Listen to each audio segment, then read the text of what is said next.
The room waits in a stillness that has held through the whole night, and you stand in the doorway before the day begins, feeling the cool air settle around your shoulders like a thin shawl. A single leaded window on the far wall lets in the first grey light of a London morning in 1680, a light that is not yet bright enough to cast shadows, but only to soften the darkness into shapes of furniture and tools. The glass is thick and uneven, panes set in strips of lead that divide the view of the alley into small, wobbly diamonds. Outside, the sky is the color of unwashed wool, and the light it sends through the window falls onto the floorboards in a faint pearly rectangle that stirs the dust lying there without moving it. You notice the dust, a fine pale powder settled in the joints between boards, because the room has been closed up since the evening before, and nothing has disturbed it, not even the small draught that seeps around the window frame and brings with it the smell of damp clay, old wood smoke, and the musty coolness of a tenement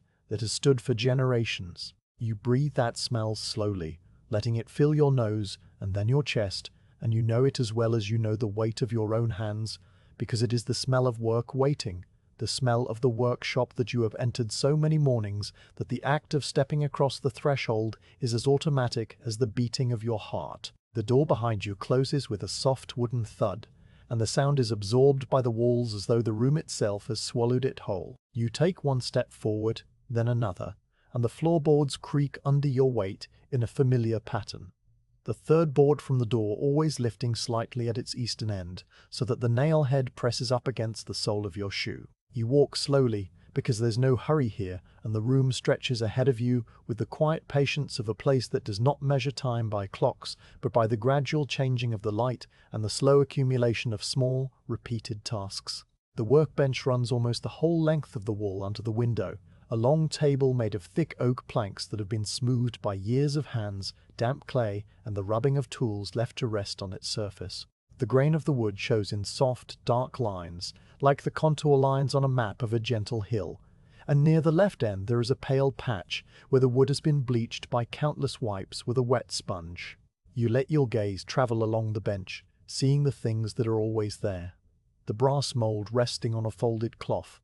the block of white clay wrapped in damp linen at the far corner, the row of bone tools lying parallel to one another, as neatly as pencils in a box, the small earthenware bowl containing a shallow pool of water that has grown lukewarm and still overnight. Everything is in its place, and you feel the calm that comes from seeing order before work begins, a sense that the day will unfold without surprise. You move around the bench to the stool that waits for you, its seat worn into a shallow curve from the weight of a body sitting there day after day, year after year. The wood of the stool is darker than the bench, almost black in places where hands have gripped its edges to shift it closer to the mold, and you touch its top with your palm, feeling the cool smoothness that only old, hard-used timber can offer. You pull the stool back slightly, just enough to make room for your knees, and the legs scrape on the floor with a low, brief sound that does not echo but falls flat and small. Then you sit, and the stool receives you, solid and certain, while you let your spine straighten against the air and your feet rest flat on the boards. For a long moment, you do not do anything except sit and look at the window, watching the grey light slowly, very slowly, begin to pick out details in the glass imperfections, a tiny bubble trapped in one pane, a faint smear where someone's sleeve wiped the condensation weeks ago, and the thin line of a crack that starts at one corner and runs only a finger's length before stopping. The light touches these things and then moves on, indifferent and constant, as a barrow might roll along a cobbled street. Outside, the city is just beginning to stir, but the sounds reach you as though from a great distance, muted by the narrow alleyways and the thick walls of the tenement. Somewhere beyond the window, a wooden cartwheel bumps over a stone, and the sound is a single low thump, followed by the creak of the axle as the cart continues on its way. You listen without trying to identify it, just letting the noise come and then fade, leaving the quiet even deeper than it was before. A few minutes later there is the distant call of a street seller, a voice raised in a rhythmic pattern that the buildings distort until only the rise and fall of the tone remains, not the words. The voice comes nearer, then passes out of hearing, and you breathe out slowly as the alley returns to its hush. Even within the tenement itself, the sounds of other people are muffled. A faint step on the stairway, a floor above, the closing of a door somewhere deep in the building, and once the thin cry of an infant that lasts only a moment and is soothed into silence. These sounds do not interrupt the stillness, they cling to its edges, decorating the quiet with small, gentle reminders that life continues around you. But never inside this room, not yet. You let your hands rest on the bench in front of you, feeling the cool wood against your palms as the grey light grows a fraction brighter and the rectangle on the floor creeps a little further across the boards. Now you can see the scratches on the bench surface more clearly, the network of fine lines that mark where knives have slipped, or where grit stuck to the bottom of a block of clay and was dragged across the wood. Near the center, just to the right of the mold, there is a small indentation shaped like a thumbprint, left long ago by a pressing action that compressed the wood fibers and left them permanently dense. You have looked at this thumbprint hundreds of times, and it always holds your attention for a moment. A tiny mark left by a hand that might have made pipes before you were born, in this same room, sitting on this same stool. You do not dwell on the thought, you simply notice it, and then let your eyes move on as the light moves, as everything in this room moves at its own quiet pace. The tools on the wall to your left hang from small wooden pegs driven into the plaster, and they are arranged in an order that you know without having to look. Nearest the bench is the thin wire stretched between two little turned handles, used for cutting the clay and clearing the stem. Above it hangs a series of bone scrapers, each with a different curve to its edge, polished to a creamy yellow-white by constant use. There is the burnishing stone, a smooth, flat pebble of dark grey river rock that fits comfortably in the hollow of your palm, and beside it the small oil pot with its fitted lid and tiny brush made from a few badger hairs. You glance at these tools without focusing, seeing them as a single familiar shape rather than as individual objects, because they have hung there in that same arrangement for so long that they seem to grow out of the wall itself, part of the room's anatomy. A cobweb hangs between the peg of the largest scraper and the corner of the window frame, a fine grey web that was spun by a spider you have never seen. The web is empty now, drifting slightly in the draught, and you watch the way it sways back and forth, a movement so slow that you cannot perceive it happening, only its result when you look away and then look back again. The cold of the morning rests on your cheeks and the tips of your fingers, but the room itself holds a steady temperature that changes only with the seasons, not with the hour. The clay at the end of the bench is still wrapped in its damp cloth, and the moisture in the air around it keeps that corner of the room slightly cooler than the rest.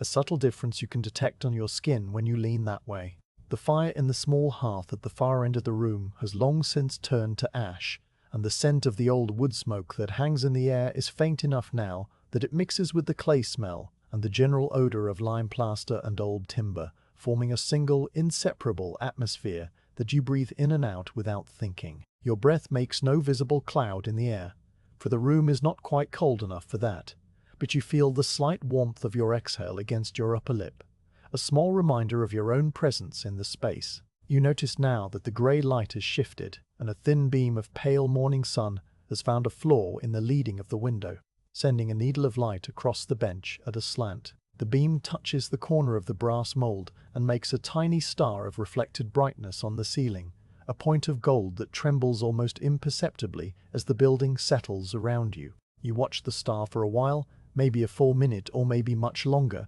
because time stretches in this room the way a strand of warm wax stretches when you pull it slowly apart. The star quivers, holds still, quivers again, and then fades as the sun shifts behind a thicker patch of cloud. The bench returns to its usual muted shade, and you feel a quiet readiness begin to grow in your muscles, the sense that it will soon be time to reach for the clay, to unwrap it, to begin the first task of the day. But you do not move yet. You remain on the stool, your hands still resting on the bench, your eyes still traveling slowly over the room's familiar shapes, because there is no reason to hurry and every reason to let the morning settle completely into its own rhythm. The alley outside falls silent for a long stretch, and in that silence you can hear the small constant sound of the building itself, the slight creak of a timber as it adjusts to the day's changing humidity, the faint trickle of water running through a lead pipe somewhere inside a wall, the almost inaudible scratch of a mouse moving behind the wainscoting. These sounds are so steady and so much a part of the room that you only hear them when you stop to listen. The way you only notice your own breathing when you think about it. You let them drift through your awareness without comment, and they pass through and are gone, and the room is quiet once more. Now the light has grown enough that you can see the colors of the room properly, the warm brown of the bench, the dull gleam of the brass mold, the creamy white of the clay cloth, the pale plaster walls that were once white but have mellowed to the color of weak tea. The window shows a rectangle of sky that is no longer entirely grey, but has a faint touch of yellow in it, a promise of a sun that may or may not appear later in the day. You look at that patch of sky, seeing a single bird cross it from left to right, a small dark shape that flits by without a sound and is gone before you can draw breath. The bird's passing leaves no trace in the sky, and you lower your gaze back to the bench, to the row of bone tools, to the water in the earthenware bowl that now reflects the window as a tiny, wavering picture of light and lead lines. Your hands move at last, not to start the work but to rest more comfortably, the right one settling over the left, the thumbs gently crossing. The skin of your palms feels the faint roughness of the wood, the slight changes in texture where the grain rises a little at the edge of a knot. You notice these sensations as you have noticed everything else, with a calm, unhurried attention that asks nothing of you but to be present. The room holds you as you hold your own hands, and the day stretches ahead with the infinite patience of a path that has been walked many times before. The city continues its distant murmur beyond the window, but it is still far away, and the quiet inside the tenement workshop remains whole and unbroken, a pool of stillness that the world outside cannot disturb. You lift your head and look at the closed door, seeing its dark iron latch and the shadow it casts on the wood, then look back at the bench, at all the tools waiting, at the clay waiting under its damp wrap. There is nothing to do yet but sit here and let the morning gather its strength, as you gather yours, slowly, quietly, in the grey light of a London dawn in 1680. The large block of white clay rests at the far end of the bench, covered by a piece of coarse linen that has been dampened just enough to keep the material from drying out overnight. You look at it now, sitting on your stool in the grey morning light, and see the way the cloth drapes over the squared edges of the block, like a soft, wrinkled skin hugging the form beneath. The linen has taken on a pale greyish tint from years of use, stained by the fine particles of clay that seep into its weave every day, and it holds the moisture in a way that feels cool to the touch, even from a few inches away. You reach out and rest your fingertips on the fabric, feeling the gentle chill and the slight give of the clay underneath, a substance that is firm yet yielding, solid yet soft enough to receive the impression of your smallest finger if you pressed hard enough. The cloth is tucked under the corners of the block with a neatness that you maintain without thinking, a habit of keeping the workshop tidy so that nothing dries before its time. Beneath the linen, the clay itself is a smooth, dense mass weighing perhaps 20 pounds, a rectangular shape about the length of your forearm and half as wide, with rounded edges that have been smoothed by the cloth and by the many times you have unwrapped and rewrapped it. You lift the cloth away slowly, folding it back over itself in neat squares, and the clay is revealed to the air, its surface the color of fresh cream with a faint bluish undertone that speaks of its origins in the riverbank. The top of the block is perfectly flat except for a few shallow depressions left by your last working session, hollows where you pressed a thumb or the heel of your hand when cutting off a piece the day before. You look at those marks without hurry, observing the way the light from the window picks out the tiny sparkle of mica particles embedded in the clay, fine specks that glint silver for a moment and then vanish as your angle of sight changes. The clay has no smell of its own, but the dampness gives the air around it a clean, mineral coolness that reminds you of wet stones and the underside of leaves after rain. This clay came from the banks of the Thames, dug by men who waded into the shallows at low tide and cut the grey-white seams with long-handled spades, lifting the heavy chunks into barges that carried them upriver to the potteries and pipemakers' suppliers. You know this not because you saw it yourself, but because the supplier told your master long ago,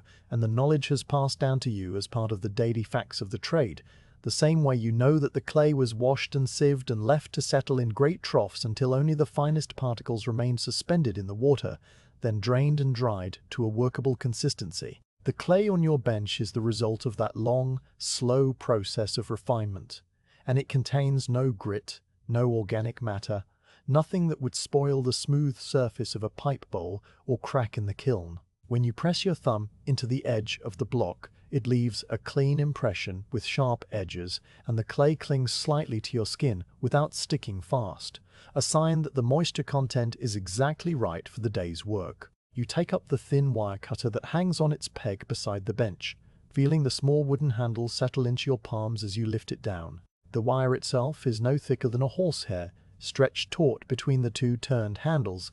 and it gleams faintly in the morning light, a strand of brass that has been kept free of rust by the oil you rub into it every evening. You hold it loosely, letting it hang from your fingers, and then you position yourself in front of the clay block, judging the amount you will need for the first pipe of the day. A piece the size of a large hen's egg is about right, enough to fill the mold with a little extra for trimming, and you estimate where to make the cut by eye, a skill that has become so automatic that you no longer need to measure or mark the clay. You set the wire against the top corner of the block, aligning it carefully so that the cut will be straight, and then you begin to draw the wire down through the clay with a steady, even pull. The wire enters the clay with a soft, sighing sound, a whisper of parting that is so quiet you might miss it if the room were not so still. You feel the slight resistance of the material as the wire moves, a gentle, consistent drag that tells you the clay is uniform and free of hard inclusions.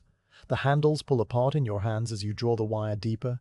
and you guide the cut with a slow, patient motion that follows the natural line you visualized a moment before. The wire passes through the block and emerges at the bottom corner with a small, wet sound,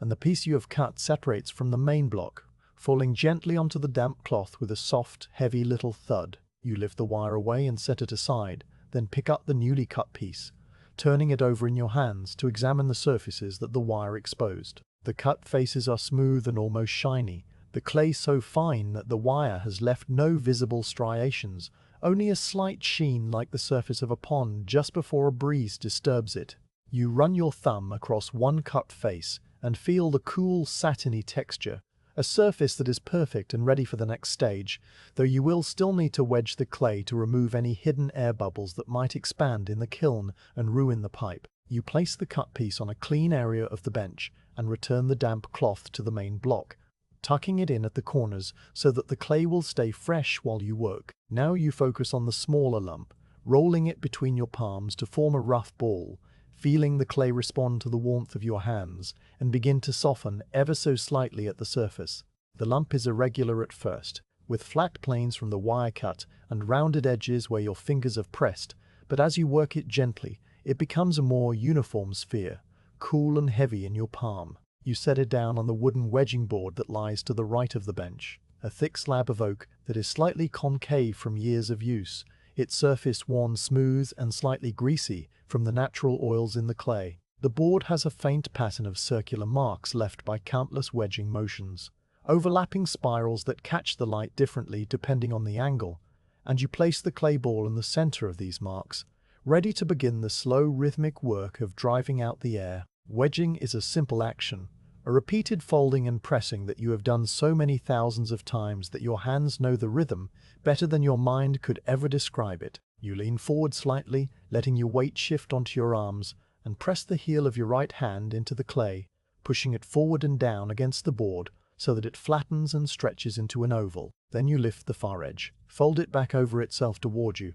rotate the lump a quarter turn and press again, the motion flowing into the next without a break, a continuous cycle of push, fold, turn, push, fold, turn. The clay makes a soft, wet sound each time it flattens against the wood, a kind of cushioned thump, followed by the slight scrape of the folded edge brushing the board. You listen to this sound without focusing on it, letting it become a steady backdrop to your thoughts, as constant and soothing as the tick of a slow clock. The air that was trapped inside the lump works its way out with each fold, tiny bubbles that you cannot see but can feel as a subtle change in the clay's texture, a growing firmness and density that tells you the material is becoming more uniform. Your hands move at a pace that is neither fast nor slow, a tempo set by the resistance of the clay and the steadiness of your own breathing. You have no need to rush, because the clay responds to patience and will reward slow, thorough wedging with a pipe that does not crack in the drying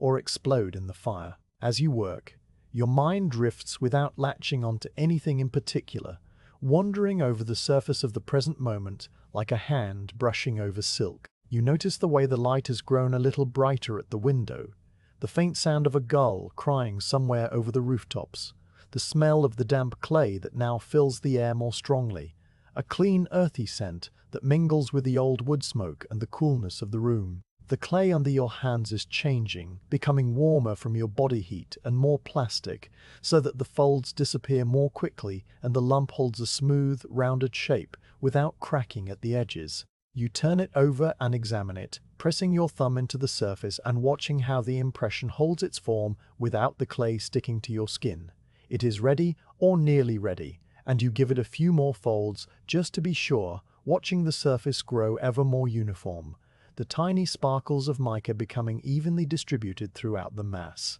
When you are satisfied, you shape the clay into a neat cylinder, rolling it gently on the board with the flat of your hand until it is the approximate length and thickness of the mold cavity, a form that will fit neatly between the two brass halves with minimal excess. The cylinder is smooth and slightly tapered, cool to the touch but pliable, and you set it aside on the damp cloth while you turn your attention to the mold, which waits in its place at the center of the bench. The light has shifted again, the pale morning beam now touching the edge of the wedging board and making the worn wood glow with a honey-colored warmth that contrasts with the cool white of the clay. You pause for a moment, resting your hands on the edge of the bench, feeling the pleasant tiredness that comes from steady, gentle work, a tiredness that is more like a settling of the muscles than any real fatigue. Your breathing is slow and even, and the room around you has not changed, still holding its quiet presence, still sheltering you from the noise of the city beyond the window.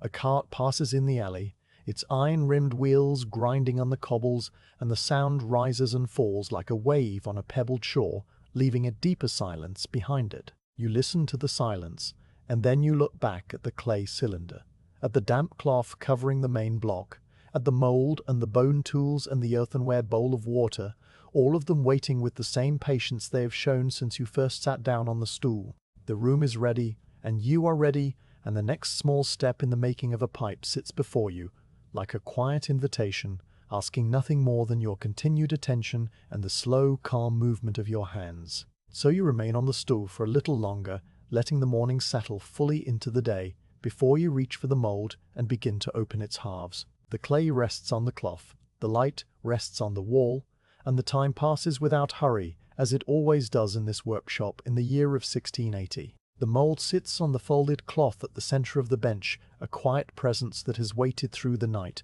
just as the clay has waited, and now you reach for it with both hands, feeling the familiar cool weight of the brass as your fingers close around the two wooden handles. The metal is dark with age, a deep golden brown that has lost its original brightness and taken on the patina of many years.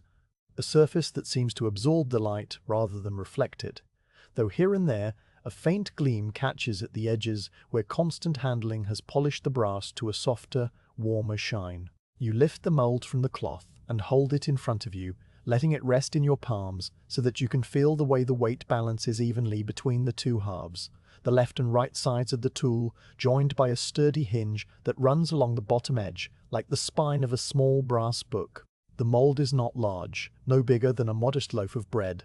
yet it is dense and substantial, made from a metal that was poured molten into a sand cast by a founder whose name you never knew, somewhere in the workshops near the river, perhaps 20 or 30 years before this morning, in 1680. The founder would have shaped the two negative spaces inside the brass, the cavities that will give form to the pipe bowl and stem, using fine chisels and scrapers to achieve the smooth, precise curves that you rely on every day. And you think about that unknown craftsman now, briefly, as your thumbs trace the edge of the hinge where the two halves meet. You open the mold slowly, pulling the handles apart with a gentle pressure that you know by heart, and the two brass plates swing away from each other on the hinge, revealing the interior surfaces that have been polished by hundreds, perhaps thousands, of impressions. The inside of the left half shows the negative shape of one side of the pipe bowl and half of the stem channel,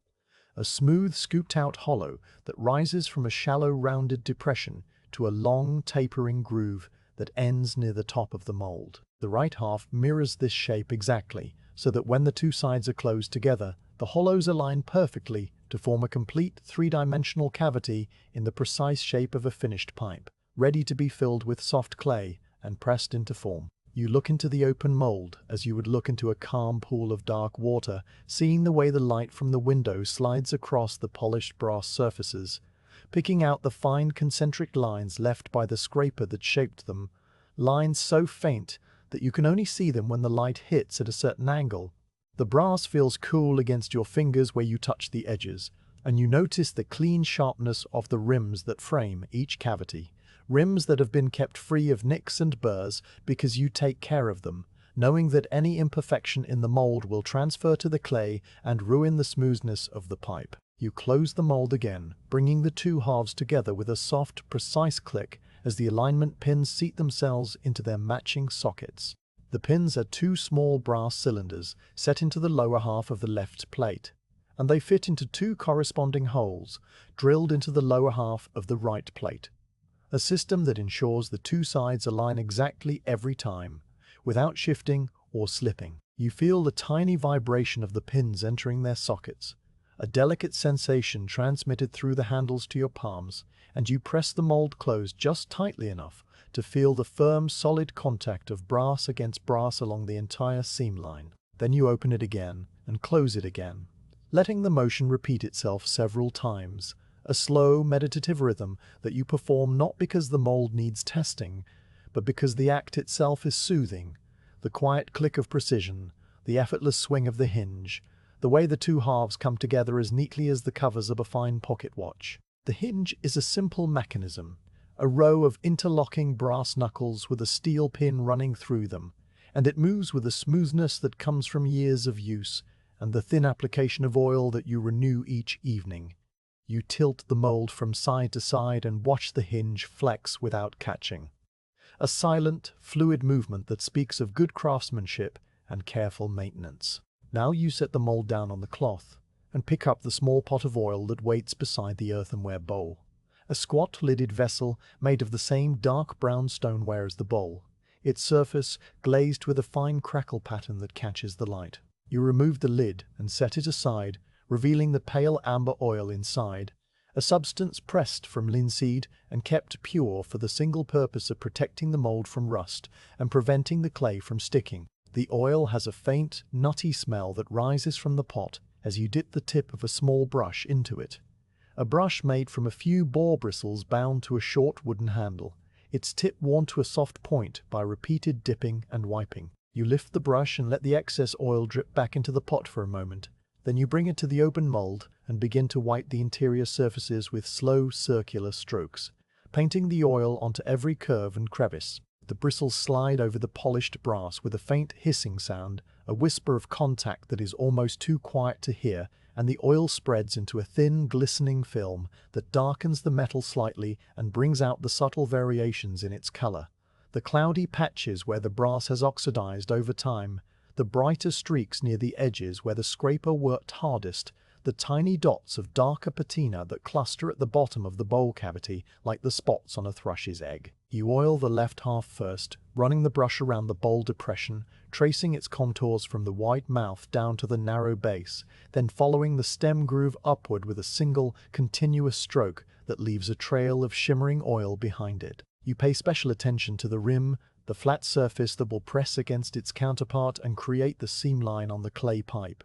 making sure it is coated evenly but not too thickly, because excess oil can cause the clay to slide slightly in the mold and produce a blurry seam. The brush moves with the steadiness of your hand, and you guide it without thinking, drawing on a memory stored in your wrist and fingers rather than in your conscious mind, a memory formed by the repetition of this same small task day after day, week after week, season after season. When the left half is done, you turn the mold over and oil the right half in the same way, the brush traveling the same path in mirror image, the same soft sound, the same gentle pressure, until both interior surfaces gleam with a thin, even coating that will ensure the clay releases cleanly when the time comes. You set the brush back into the oil pot and place the lid on loosely, then pick up a soft rag from the pile of cloths kept on the shelf under the bench. The rag is a piece of old linen, washed many times and bleached to a pale cream color by the sun. its edges frayed into a soft fringe,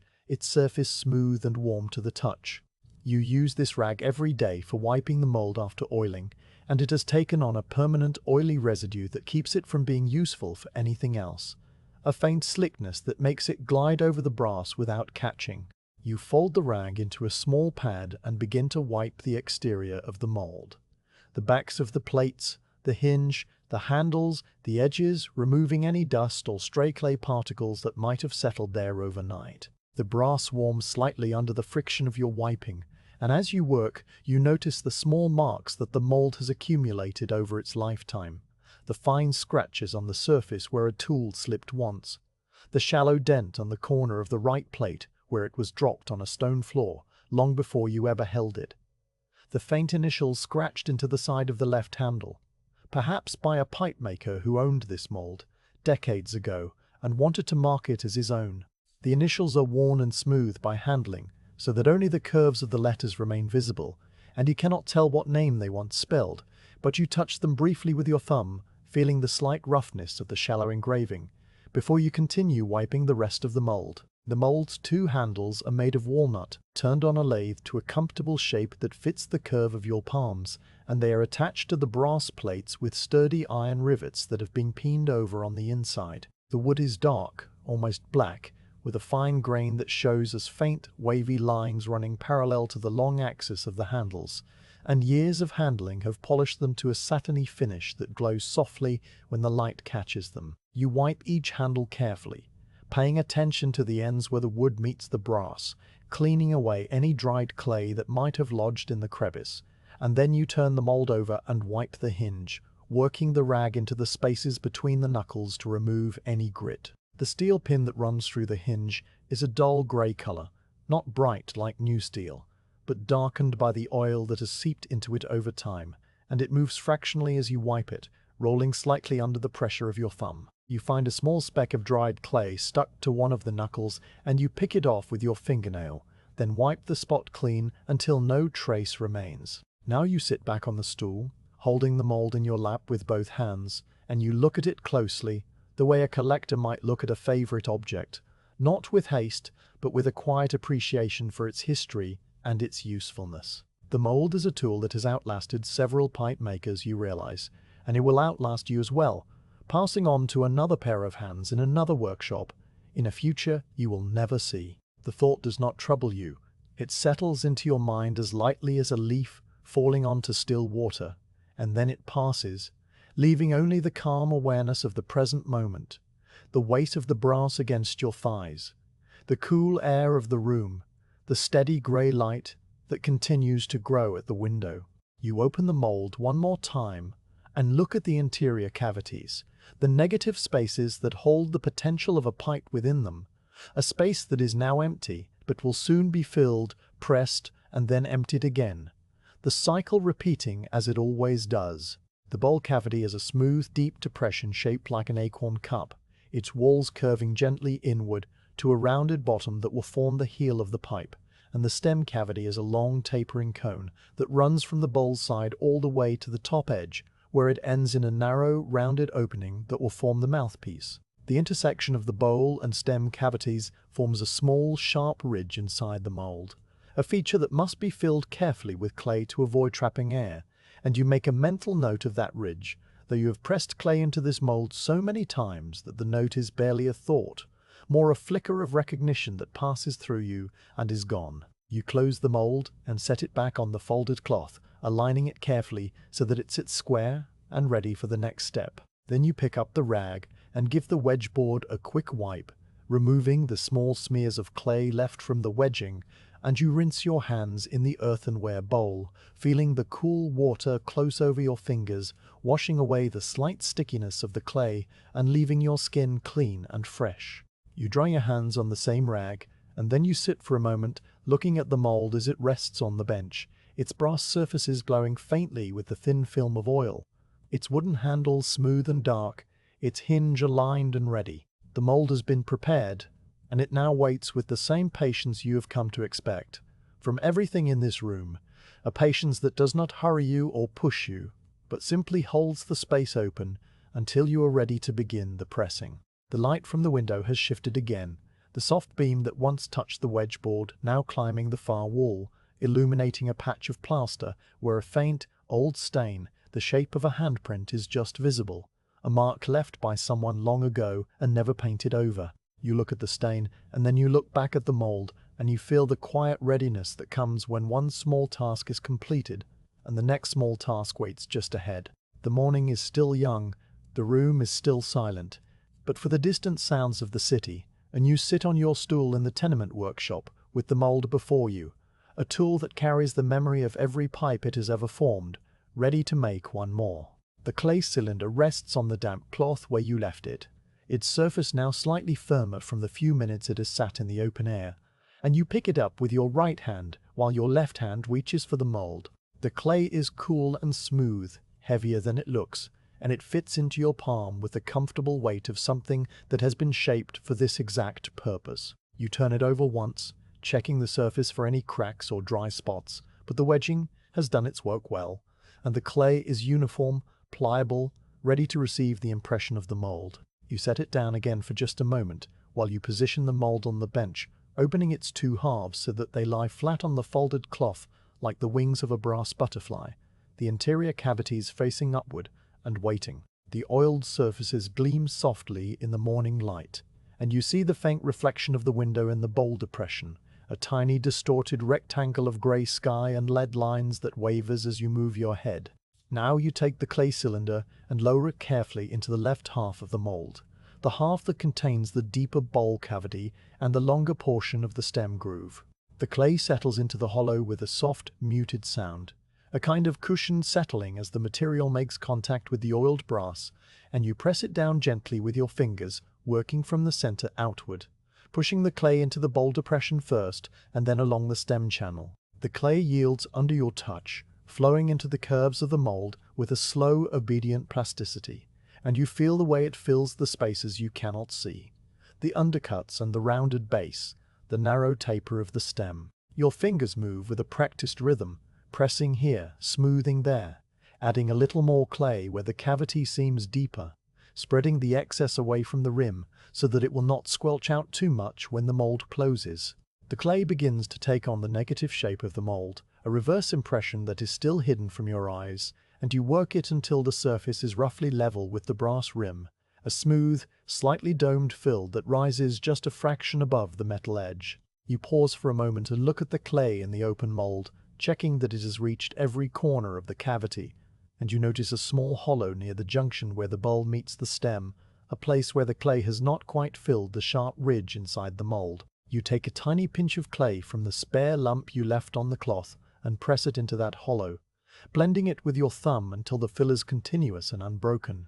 the surface flowing smoothly from bowl to stem without any dips or gaps. The clay accepts the addition without complaint, and the join disappears into the surrounding material as though it had always been there, a seamless integration that speaks of the clay's fine texture and your own steady hand. You wipe your thumb on the damp cloth and then you are ready, the left half of the mold now filled and waiting for its counterpart. You reach for the right handle of the mold and begin to lift the upper half, swinging it up and over on its hinge with a slow, controlled motion that you have performed so many times it feels like the natural movement of your own body. The brass plate rises from the bench, catching the light on its oiled interior surface, and it pauses for a moment at the top of its arc, balanced on the hinge before you guide it down toward the waiting clay. The two halves come together gradually, the alignment pins finding their sockets with a soft, precise click that you feel through the handles as a tiny vibration, and then the brass rims meet each other along the full length of the seam line, trapping the clay inside. You press the handles together with a gentle, even pressure, not forcing them, but simply bringing them into firm contact. And you feel the slight resistance of the clay as it compresses inside the closed cavity, a resistance that gives way slowly, smoothly, as the material flows into every remaining space within the mold. The clay that was slightly proud of the rim is squeezed outward, and you see a thin, pale line appear along the seam where the excess escapes, a fine ribbon of white against the dark brass, as neat and regular as a line of icing piped from a narrow nozzle. You hold the mold closed for a long moment, your hands steady on the handles, feeling the subtle changes in pressure as the clay settles into its final shape. The excess clay at the seam is pushed out a little further, then stops, and the resistance inside the mold becomes uniform. A firm, solid feeling that tells you the cavity is completely filled and the clay has taken every detail of the brass interior. You can feel the shape of the pipe through the metal. A presence that is now inside the tool, hidden but fully formed. The bowl and stem existing as a single unified object, waiting to be revealed. Your breathing is slow and even. Your shoulders relaxed, and you let the moment stretch out without hurry, enjoying the quiet satisfaction of the closed mold, the completed press, the small achievement that has taken only a few minutes but contains within it the skill of many years. The room is silent around you, the light from the window now falling directly onto the mold and warming the brass slightly under your palms, and you stand there, or rather sit there, holding the closed tool with the patience of someone who knows that good work cannot be rushed. After a suitable pause, you begin to open the mold again, reversing the motion you made before, and this time there is a slight adhesion, a tiny sticking sensation where the clay has clung to the oiled brass. But it releases cleanly with a soft, wet sound, like the parting of lips. The two halves swing apart, and there, lying in the left half of the mold, is the rough form of the pipe, still attached to the seam line, and surrounded by the thin, flattened excess that squelched out during pressing. The pipe is white against the dark brass, a ghostly shape that seems to glow in the morning light, and you look at it with the calm eye of a craftsperson who sees not the finished object, but the work that still remains. The bowl is there, a rounded swelling at the lower end of the form, and the stem rises from it in a graceful tapering curve that follows the exact line of the mold cavity, its surface smooth and unmarked except for the raised ridge of the seam that runs along its entire length, like a delicate white thread. The clay is still soft, still fresh, and it holds the impression of the mold perfectly, every curve and angle reproduced with a fidelity that never ceases to satisfy you, even after all the pipes you have made. You lift the rough pipe from the mold with careful fingers, sliding your fingertips under the stem and the bowl and easing the clay away from the brass, feeling the slight suction break as the object comes free. You hold it up to the window light, turning it slowly so that you can examine it from every angle, and you see the way the light passes slightly through the thin clay at the edges, a faint translucence that speaks of the material's fineness and the evenness of your pressing. The seam ridge stands proud of the surface, a thin, sharp line that runs from the top of the stem all the way down to the base of the bowl, and there is another ridge around the side of the bowl where the two halves of the bowl cavity met, a line that encircles the form like a horizon. This ridge must be removed, trimmed away with the bone knife until it disappears and the pipe becomes a single seamless whole.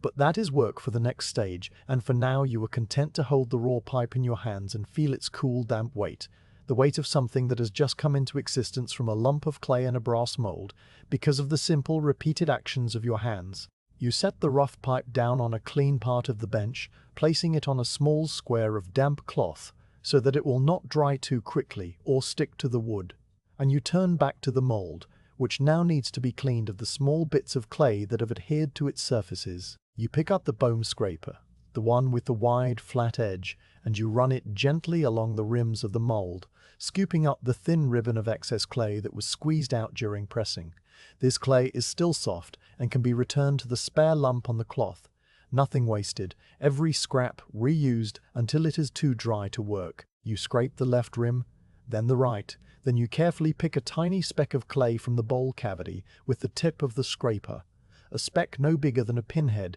that would mar the next pressing if left in place. The mold is otherwise clean, the oil still holding on the interior surfaces, and you set it aside with the two halves open so that the oil will not transfer to the bench cloth, leaving it ready for the next pipe when you are ready to make it. Now the rough pipe lies on its cloth, and you look at it while you wipe your hands on the rag, removing the thin film of clay that has settled into the lines of your palms. The seam ridge catches the light as a fine white line, and you trace its path with your eyes, from the mouthpiece end down the long straight stem to the point where it meets the bowl, where it divides into two branches that encircle the bulbous form before joining again at the heel. The trimming will remove this ridge, and the smoothing will erase all trace of its existence, leaving only the pure shape of the pipe, a shape that has been made in this same way for decades, perhaps centuries, by pipe makers in London and Bristol and Amsterdam and 100 other towns and cities, all of them pressing white clay into brass molds and trimming the seams under grey morning light just like this. You are part of that long chain of craft, a link that will itself be forgotten, and the thought is as comforting as the weight of the mold in your hands, as steady as the light that falls through the leaded window, as quiet as the room that holds you in its stillness. You sit for a moment longer, looking at the pipe, looking at the mold, looking at the clay block wrapped in its damp cloth, and then you reach for the bone knife, because the seam is waiting to be trimmed and the morning is still long and full of the same gentle, repetitive work that fills every day in this tenement workshop in the year of 1680. The bone knife rests among the other tools on the bench, a slender implement that you have used so many times that its handle has molded itself to the shape of your grip, the dense bone polished to a soft ivory gleam by the oils of your skin and the constant friction of your fingers. You pick it up now and hold it lightly, feeling the familiar weight of it, the slight coolness that warms quickly against your palm. The blade is a thin, flat piece of bone, perhaps from the shin of an ox, shaped into a long, narrow triangle that tapers to a fine but not sharp point, an edge that will cut the soft clay cleanly without tearing it. The bone has a faint grain to it, a series of almost invisible lines that run the length of the blade, and near the handle there is a small chip where the knife was dropped once, a tiny flaw that you have smoothed over with a stone so that it does not catch on the clay. You turn the knife in your fingers, feeling the way the light from the window slides along its surface, and then you look at the rough pipe waiting on its square of damp cloth, the pale clay form with the raised seam ridge running along its entire length like a delicate white cord. The pipe lies on its side, the stem extending straight from the bowl like the neck of a small bird,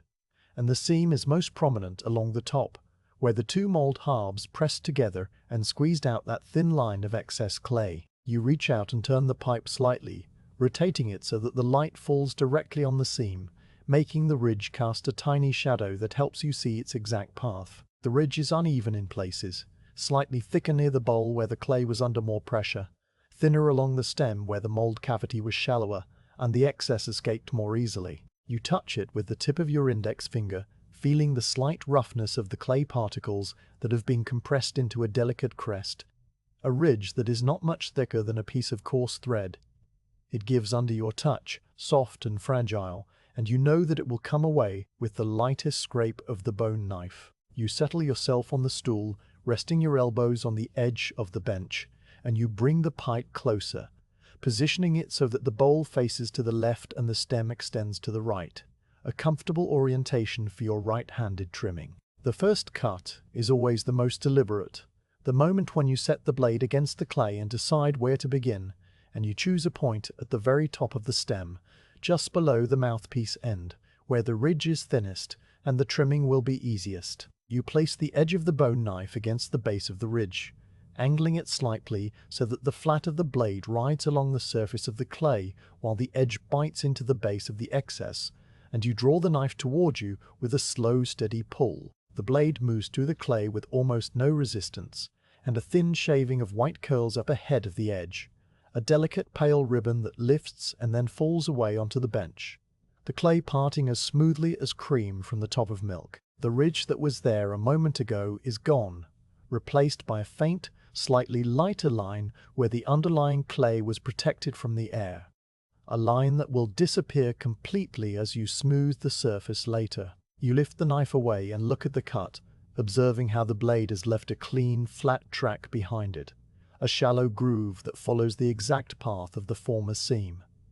The groove is barely visible, just enough to catch the light differently, and you know that a few more strokes will blend it into the surrounding surface without a trace. You move the knife a little further down the stem, positioning it at the start of the next section of ridge, and you draw it toward you again, peeling away another thin shaving of clay. This one curls into a small spiral that drops onto the bench beside the first, and you pause to brush the shavings aside with the back of your hand, gathering them into a small pile of pale, fluffy trimmings that look like grated cheese or fine sawdust. The pile grows slowly as you work your way along the stem, each stroke of the knife removing a few millimeters of ridge, the rhythm of the movement settling into a steady pattern. Position the blade, draw it toward you, lift it away, move the pipe slightly, position the blade again. Your breathing slows to match the rhythm, and your mind empties of everything except the sight of the white ridge disappearing under the bone edge, the soft sound of the clay parting with a faint sibilance, the cool weight of the pipe in your left hand as you hold it steady. The work is repetitive, but it is the kind of repetition that soothes rather than tires. A gentle, ongoing motion that asks nothing of you except your attention, and you give it willingly, following the seam down the length of the stem as the morning light continues to filter through the leaded window. When you reach the junction where the stem meets the bowl, you encounter a more complex shape, the seam dividing into two branches that encircle the rounded swell of the bowl-like lines of latitude on a tiny globe. You pause for a moment to wipe the tip of the bone knife on the damp cloth, removing the small accumulation of clay that has built up there, and then you turn the pipe in your hand so that the bowl faces upward, and you can see the seam as it curves around the side. The ridge here is slightly thicker, the result of the extra pressure needed to fill the deep bowl cavity, and you set the knife against it with a slightly firmer touch, feeling the blade bite a little deeper into the excess clay. You draw the knife along the curve of the bowl, following the seam as it bends away from the stem and travels over the rounded surface, and the blade moves in a gentle arc, guided by the steady turning of your wrist. The clay shavings that come away are wider now, little curls and flakes that drop onto the bench with a soft patter, and you watch them fall as you work, seeing how they catch the light and cast tiny, fleeting shadows on the wood. The ridge diminishes under the knife, and the seam line recedes into the surface of the bowl until only a faint pale mark remains to show where it once stood. You work your way around the bowl, trimming the seam in sections, rotating the pipe after each stroke, so that the next section is within easy reach of the knife. The motion becomes a kind of dance of the hands, the left hand turning the pipe, the right hand guiding the blade, the two working together in a quiet coordination that has become second nature. The surface of the bowl is not perfectly flat, but gently curved, and you adjust the angle of the knife with each stroke, tilting it to match the contour of the clay, so that the blade removes only the ridge and does not cut into the pipe itself. The bone edge follows the curve faithfully, riding the surface like a skater on smooth ice,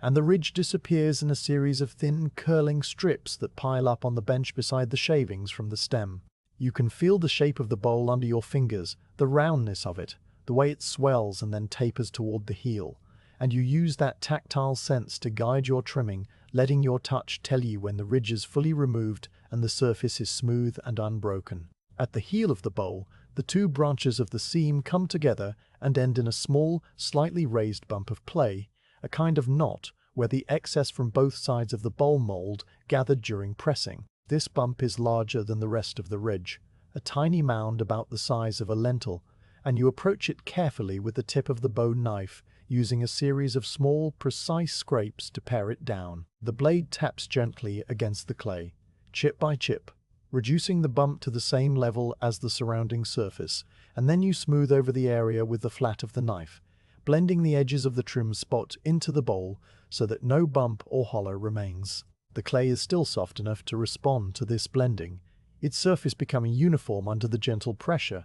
and when you run the pad of your thumb over the area, you feel only the smooth, continuous curve of the bowl with no hint of the seam that was there before. You set the knife down for a moment and hold the pipe up to the window light, turning it slowly to check for any remaining traces of the ridge, and you see a slight pale line still visible on the far side of the bowl, a ghost of the seam that you missed on your first pass. You pick up the knife again and attend to it, drawing the blade over the line in a single, feather-light stroke, and the line vanishes, blending into the surface as though it had never existed. Now you return to the stem to catch any sections you may have passed over too quickly, working from the mouthpiece end down to the bowl, with a series of long, smooth strokes that remove the faintest film of clay from the surface, refining the shape and erasing the last traces of the seam. The knife leaves a trail of fine white dust on the clay, a dust so fine that it looks like flour, and you brush it away with the tip of your little finger, uncovering the clean surface beneath. The stem is now a smooth, tapering cylinder, its cross-section slightly oval to fit comfortably between the lips, and it narrows gradually from the bowl end to the mouthpiece, where it terminates in a small, rounded lip that you will shape more carefully later. The trimming of the seam has reduced the stem's thickness by a fraction, the merest shaving of clay removed, but the change is enough to make the pipe feel more finished, more deliberate, a form that has been refined by human hands rather than simply pressed and left crude. You run your finger along the stem from end to end, feeling the slight coolness of the clay, the complete absence of bumps or ridges, the gentle taper that seems to melt from one thickness to the next without any perceptible step. The bone knife has served its purpose for now, and you set it down beside the pile of white shavings, which has grown to a small mound about the size of a walnut. The shavings are delicate and fragile, crumbling to dust when you press them between your fingers, and you sweep them into your palm and drop them into the scrap bowl that sits at the corner of the bench, a bowl that holds the trimmings from many pipes and will eventually be reprocessed into usable clay by soaking and wedging. Nothing is wasted, and even the smallest scrap finds its way back into the cycle of work. You wipe your hands on the damp cloth, feeling the slight grittiness of the dried clay particles against your skin, and then you pick up the pipe again, holding it gently between two fingers as you examine it one more time in the grey morning light. The seam is gone, completely and utterly gone, and the pipe now exists as a single seamless object, a form that seems to have grown naturally into its shape rather than having been pressed in two halves and joined. The surface is smooth, the curves are fair, the bowl swells with a quiet, pleasing roundness, and the stem extends from it with a straightness that is not harsh but organic, a line that feels right to the eye and to the hand. You turn the pipe over and look at the heel, at the mouthpiece, at the place where the stem meets the bowl, and you see no trace of the mold, no sign of the two brass plates that gave it birth, only the white clay itself, clean and pure and waiting for the next stage. The trimming of the seam has taken some time, perhaps half an hour, perhaps longer, but you have not measured it because time in this workshop is not counted in minutes, but in the completion of small tasks, the slow progression from raw material to finished form. The light has shifted again, the beam that once fell on the wedge board now climbing higher on the wall, and the room has grown slightly warmer as the morning advances, though the air still holds its cool mineral freshness from the clay and the plaster and the old wood. You hear the distant sound of a church bell ringing somewhere across the rooftops, a single deep tone that hangs in the air for a long moment and then fades, and you do not count the chimes. But you know that the morning is passing, and the day is unfolding, and you are still here on your stool with the pipe in your hands and the bone knife resting on the bench. There is more work to do, more pipes to press, more seams to trim, but there is no urgency, no deadline, no demand except the quiet expectation of the craft itself, which asks that you do your work carefully and steadily, and that you let each step take the time it needs. So you sit for a moment in the stillness, holding the trimmed pipe, feeling its smoothness against your fingertips, and you let the next small task rise up before you like a path that you will walk when you are ready. The trimmed pipe rests in your hand, its seam now gone, but its surface still bearing the faint marks of the bone knife, delicate tracks that run along the stem and curve around the bowl like the ghostly lines of a drawing only half erased. These marks are shallow and will disappear with the next stage of work, the smoothing and burnishing that will give the pipe its final flawless skin. You reach for the wooden burnishing tool that lies among the others on the bench, a small implement made of beechwood, shaped like a flat rounded spatula with a smooth polished tip that has been darkened by years of rubbing against wet clay. The wood has a fine, close grain that shows as pale, wavy lines running the length of the tool, and the handle fits neatly into the curve of your fingers, a shape that has been worn by use into something that feels less like a tool and more like an extension of your own hand. You lift it from the bench and hold it for a moment, feeling the way the warp warms quickly to your skin, and then you turn your attention back to the pipe, which lies on its cloth with the patient stillness of an object waiting to be finished. You dip the tip of the burnishing tool into the earthenware bowl of water, just enough to moisten it without dripping, and you touch it to the surface of the clay, beginning at the mouthpiece end of the stem. The wet wood glides over the clay with a soft, slick sound, a kind of gentle kissing noise that is barely audible in the quiet room, and the faint tracks left by the bone knife begin to disappear under the pressure of the burnisher. The clay particles respond to the moisture and the friction by becoming smoother, more compact, the surface closing over the tiny scratches like water filling the wake of a slow boat. You work the burnisher in small overlapping circles that move gradually down the length of the stem, each circle blending into the next, the motion flowing from your wrist with an easy, continuous rhythm. The clay grows shinier under the tool, taking on a subtle luster that resembles the soft glow of a pearl or the inside of a clean shell, and you watch the transformation with the quiet satisfaction of someone who has seen it happen many times before, though it never quite loses its small magic. The stem is long and tapering, and you work your way along it section by section, overlapping each burnished area with the next, so that no boundary marks remain. The pressure you apply is light and even, just enough to compress the clay particles without deforming the shape, and your fingers feel the slight changes in the surface texture as the roughness gives way to smoothness, the tiny bumps and hollows vanishing under the gentle, insistent rubbing of the wood. The burnisher follows the oval cross-section of the stem, riding its curves like a small boat on a very calm river, and you tilt it slightly as you work around the sides, adapting the angle to the changing contour. The clay here is still moist enough to respond to the burnishing without cracking, and the water you apply from time to time keeps the surface slick and prevents the tool from dragging or catching. Each time you dip the tip of the burnisher into the bowl, you see the water cloud slightly with a faint white haze of dissolved clay,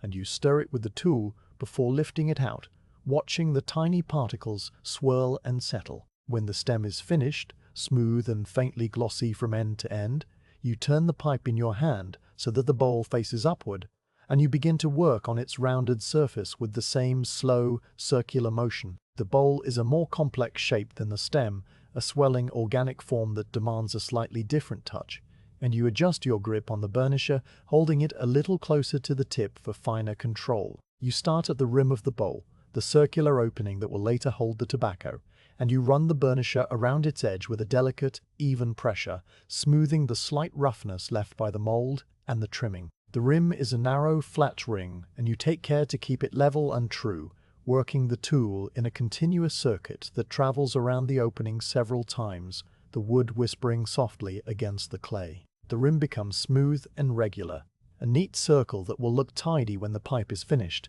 and you pause to wipe a tiny speck of clay from the edge with the tip of your finger before continuing. Now you burnish the sides of the bowl, the broad curved surface that swells from the rim down to the heel, and you work in overlapping circles again, letting the tool follow the natural contour of the form. The bowl rotates slowly in your left hand as you burnish, turning in small increments, and the light from the window plays over the surface, showing you the progress of the smoothing as the matte areas give way to a uniform, soft sheen. The heel of the bowl, the small rounded bump at the very bottom, requires a different approach, and you use the very tip of the burnisher to work the clay there. A series of small, gentle taps and rubs that compact the surface without flattening the curve. The heel is a subtle feature, a gentle swelling that adds balance to the pipe shape, and you pay it the same careful attention that you gave to the rim, knowing that every part of the pipe contributes to the whole. The clay here is slightly thicker than elsewhere, and it responds well to the burnishing,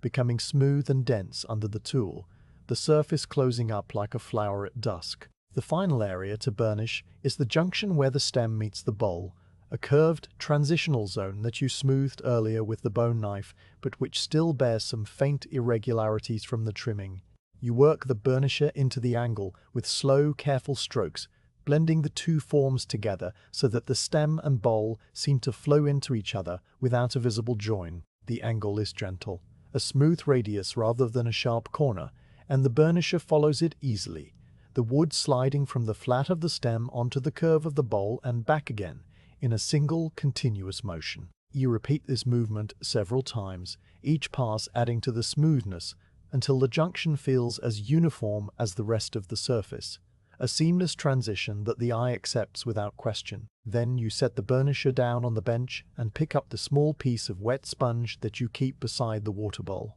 The sponge is a piece of natural sea sponge, pale brown and full of tiny holes and channels, soft as velvet when wet, but slightly abrasive when dry. You dip it into the water bowl and squeeze it out gently, leaving it damp rather than dripping, and you use it to wipe the entire surface of the pipe in a single slow pass from the mouthpiece to the heel. The sponge removes the thin film of clay slurry that has built up during the burnishing, the fine creamy residue that would dry into a dusty bloom if left on the surface, and it leaves behind a clean, even finish that is slightly moist and very smooth. You wipe the pipe again, this time with a lighter touch, and you watch the water evaporate slowly from the clay, the surface darkening for a moment, and then lightening as it dries, returning to its natural creamy white. The sponge leaves no marks of its own, only a uniform smoothness that feels cool and pleasant under your fingers, a surface that is ready for the next step, the forming of the mouthpiece and the clearing of the airway.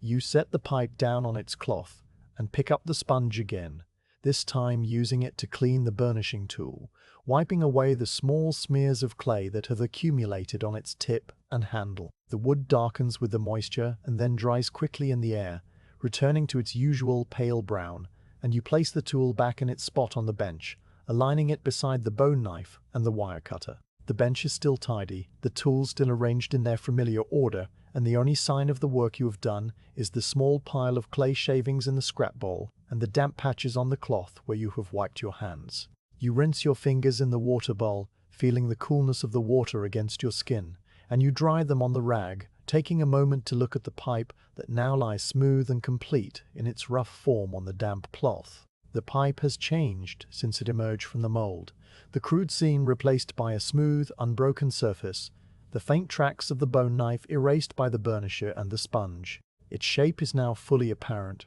a slender, graceful form that seems to have grown into being rather than been manufactured, the bowl swelling gently from the stem like a fruit from a branch, the stem tapering with a clean, simple line that pleases the eye. The surface has a soft, matte sheen, not glossy, but alive, a surface that responds to the light with a subtle glow that changes as you turn it. You pick the pipe up and hold it to the window, seeing the way the grey morning light outlines its contour, the silhouette sharp and true, the proportions balanced and harmonious. The bowl is deep, the stem is straight, the heel is neat, and the mouthpiece end is still a blunt, squared-off tip that waits to be shaped and refined. There is more work to do before the pipe is finished, more small, careful steps to complete, but what you hold in your hand is already recognizable as a pipe, an object that has been made by the same process and the same tools that have been used for generations, in workshops just like this one, under the same cool, grey London light. You place the pipe back on the cloth and sit for a moment, letting your hands rest on the edge of the bench, your shoulders relaxed, your breathing slow. The room is quiet again, the sounds of the tenement having settled into a midday lull, and the light through the window is now a steady, even illumination without the dramatic beams of early morning. Outside, the clouds have thickened slightly, softening the brightness and wrapping the city in a pale, even grey that makes the workshop feel enclosed and protected. A small world of its own, where the only things that matter are the clay, the tools, and the slow, patient rhythm of the work. You look at the pipe, and you look at the mold waiting to be used again, and you feel the quiet contentment that comes from doing a task well, a task that asks for nothing but care and time, and that gives back the simple satisfaction of a smooth surface and a fair shape. The morning has passed, or most of it has, and the afternoon will bring its own small tasks. But for now you are content to sit here with the pipe before you, the clay cool under your fingers, the room steady around you, the day unfolding with the same slow, calm pace that it always does. The pipe lies on its cloth, smooth and cool, its stem extending in a clean taper from the bowl to the blunt, unfinished end that will soon become the mouthpiece. You look at that end for a moment, seeing the faint circular mark left by the mold where the stem cavity terminated, a slight ridge that you will shape and soften in good time. Before that, the airway must be cleared, the narrow channel that runs the full length of the stem from the bowl to the mouthpiece, and for this you will need the fine wire that hangs on its peg beside the other tools. You turn on your stool and reach for it, lifting the two small turned handles from the peg and letting the thin brass strand dangle between them, catching the light as a single golden filament that sways gently with the motion of your hand. The wire is no thicker than a coarse hair, and it is stretched taut between the handles, fixed at each end by tiny brass collars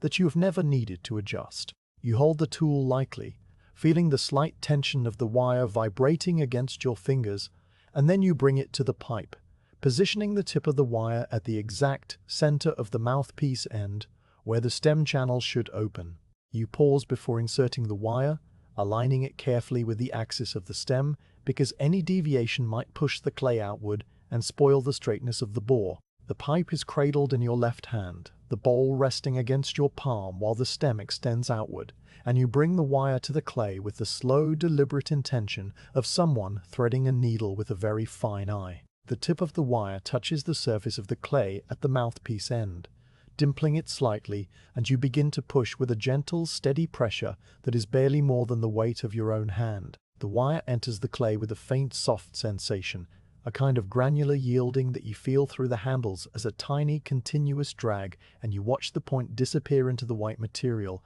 sinking deeper with each slow increment of pressure. The stem channel left by the mold is already partly formed, a narrow, rough tunnel that runs the length of the stem, but the pressing of the clay and the subsequent handling have compressed it slightly, and the wire now serves to reopen and true the passage, making it smooth and even from end to end. You push the wire further, your fingers gripping the handles without force, and the tool advances through the stem with a quiet, steady progress that you can track by the length of wire remaining outside the clay. The sensation is not one of cutting, but of pushing aside and compressing, the wire gently displacing soft clay into the walls of the channel while clearing away any loose particles or rough spots. You feel the wire encounter a slight increase in resistance as it passes the midpoint,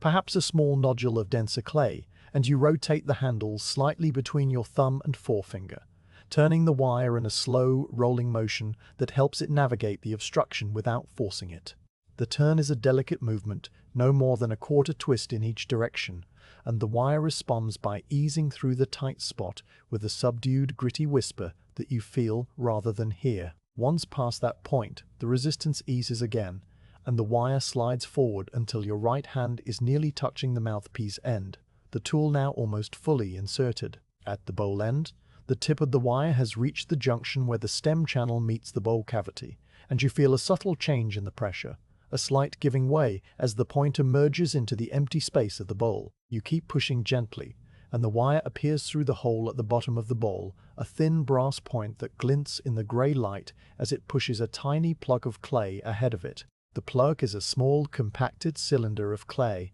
about the size of a grain of rice, and it clings precariously to the tip of the wire as you draw the tool backward, withdrawing it slowly from the stem. The wire slides out with the same steady drag that it entered with, and the plug of clay comes with it, riding on the point until you have pulled the wire completely free. You set the tool aside on the bench and pick the little plug from its tip, rolling it between your thumb and finger. It is firm and slightly warm from the friction, and you drop it into the scrap bowl with the other trimmings before turning your attention back to the pipe. The airway is now clear, a narrow tunnel running from the mouthpiece end to the base of the bowl, and you test its openness by lifting the pipe to your lips and blowing through it very gently. A slow, soft breath that passes through the channel with a faint, hollow sound, like wind moving through a keyhole. The air flows without obstruction, and you feel the slight coolness of it emerging at the bowl end, against the back of your hand, a quiet confirmation that the passage is true and straight. You lower the pipe and wipe the mouthpiece end with a damp cloth, removing the tiny crumbs of clay that were loosened by the wire, and you use the cloth to clean the wire as well, drawing it through the folded fabric with a single smooth pull that leaves it bright and ready for the next use. The wire is then hung back on its peg, where it will wait until you need it again, perhaps for another pipe later in the day. Now you turn to the shaping of the mouthpiece, the small rounded lip that will rest between the smoker's lips and must be smooth and comfortable. The end of the stem is still a rough, square-cut surface from the mold, and you take up the tiny curved scraper that is reserved for this delicate work, a tool with a narrow, hook-shaped blade made of bone that fits into the curve of your index finger. The scraper is small enough to be almost a toy, its blade no larger than a fingernail, and it has a fine, sharp edge that can pare away the softest shavings of clay without affecting the surrounding surface. You hold it in your right hand like a pencil, the handle resting against the side of your middle finger, and you bring the pipe close to your eyes so that you can see the mouthpiece end in sharp detail,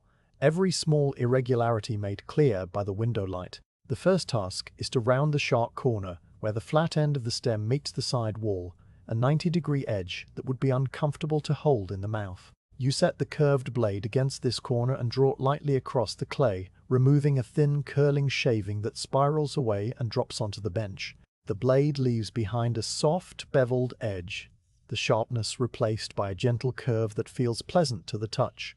and you work your way around the entire circumference of the mouthpiece, turning the pipe slowly in your left hand, while the scraper follows with small, precise strokes. The motion is repetitive but not uniform, each stroke adapted to the slight variations in the clay, the angle shifting to match the oval cross-section of the stem so that the bevel is consistent all the way around. The scraper makes a soft, scratching sound as it cuts, a noise like the nib of a pen on heavy paper, and the shavings that come away are finer than those from the bone knife, almost dust-like in their delicacy. Once the perimeter is beveled, you turn the scraper to its flat side and begin to smooth the very end of the mouthpiece, working the tool in tiny circular motions that erase the fine scratches left by the edge. The flat bone burnishes as well as scrapes, compressing the clay particles into a dense, polished surface that will resist chipping when the pipe is used. You work patiently around the opening of the airway, taking care not to close it or deform its circular shape,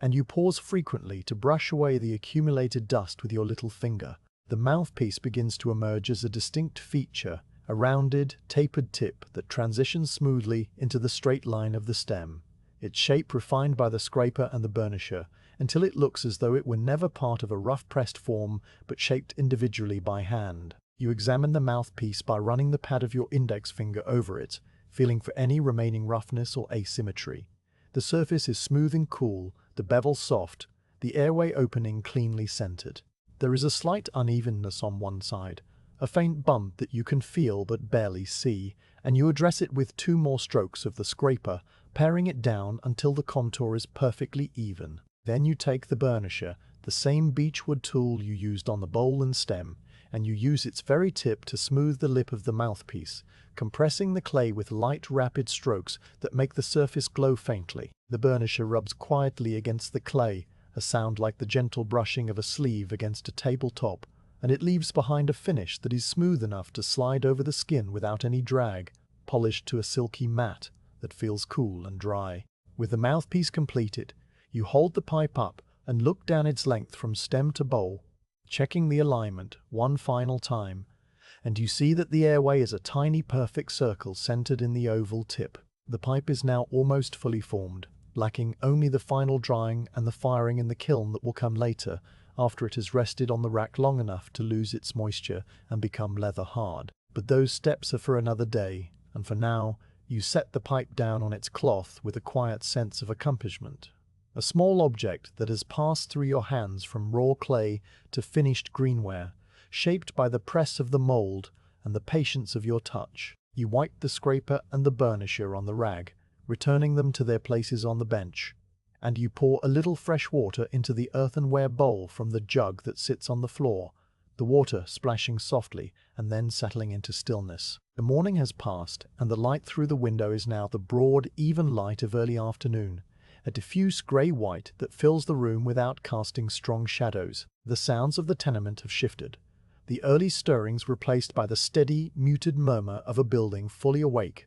footsteps on the stair that go up and come down, a door closing somewhere on the floor below, the distant clatter of a pot in a scullery, and once the voice of a child singing a few notes of a song that breaks off as though interrupted. You listen to these sounds without attending to them, letting them drift through the room like the shadows of clouds passing over the rooftops, and you feel the calm of the workshop settle around you like a familiar blanket. The pipe lies on its cloth, the airway clear, the mouthpiece smooth, and you know that when you pick it up again, it will be to place it on the drying rack with the others, to let the clay firm and prepare for the kiln.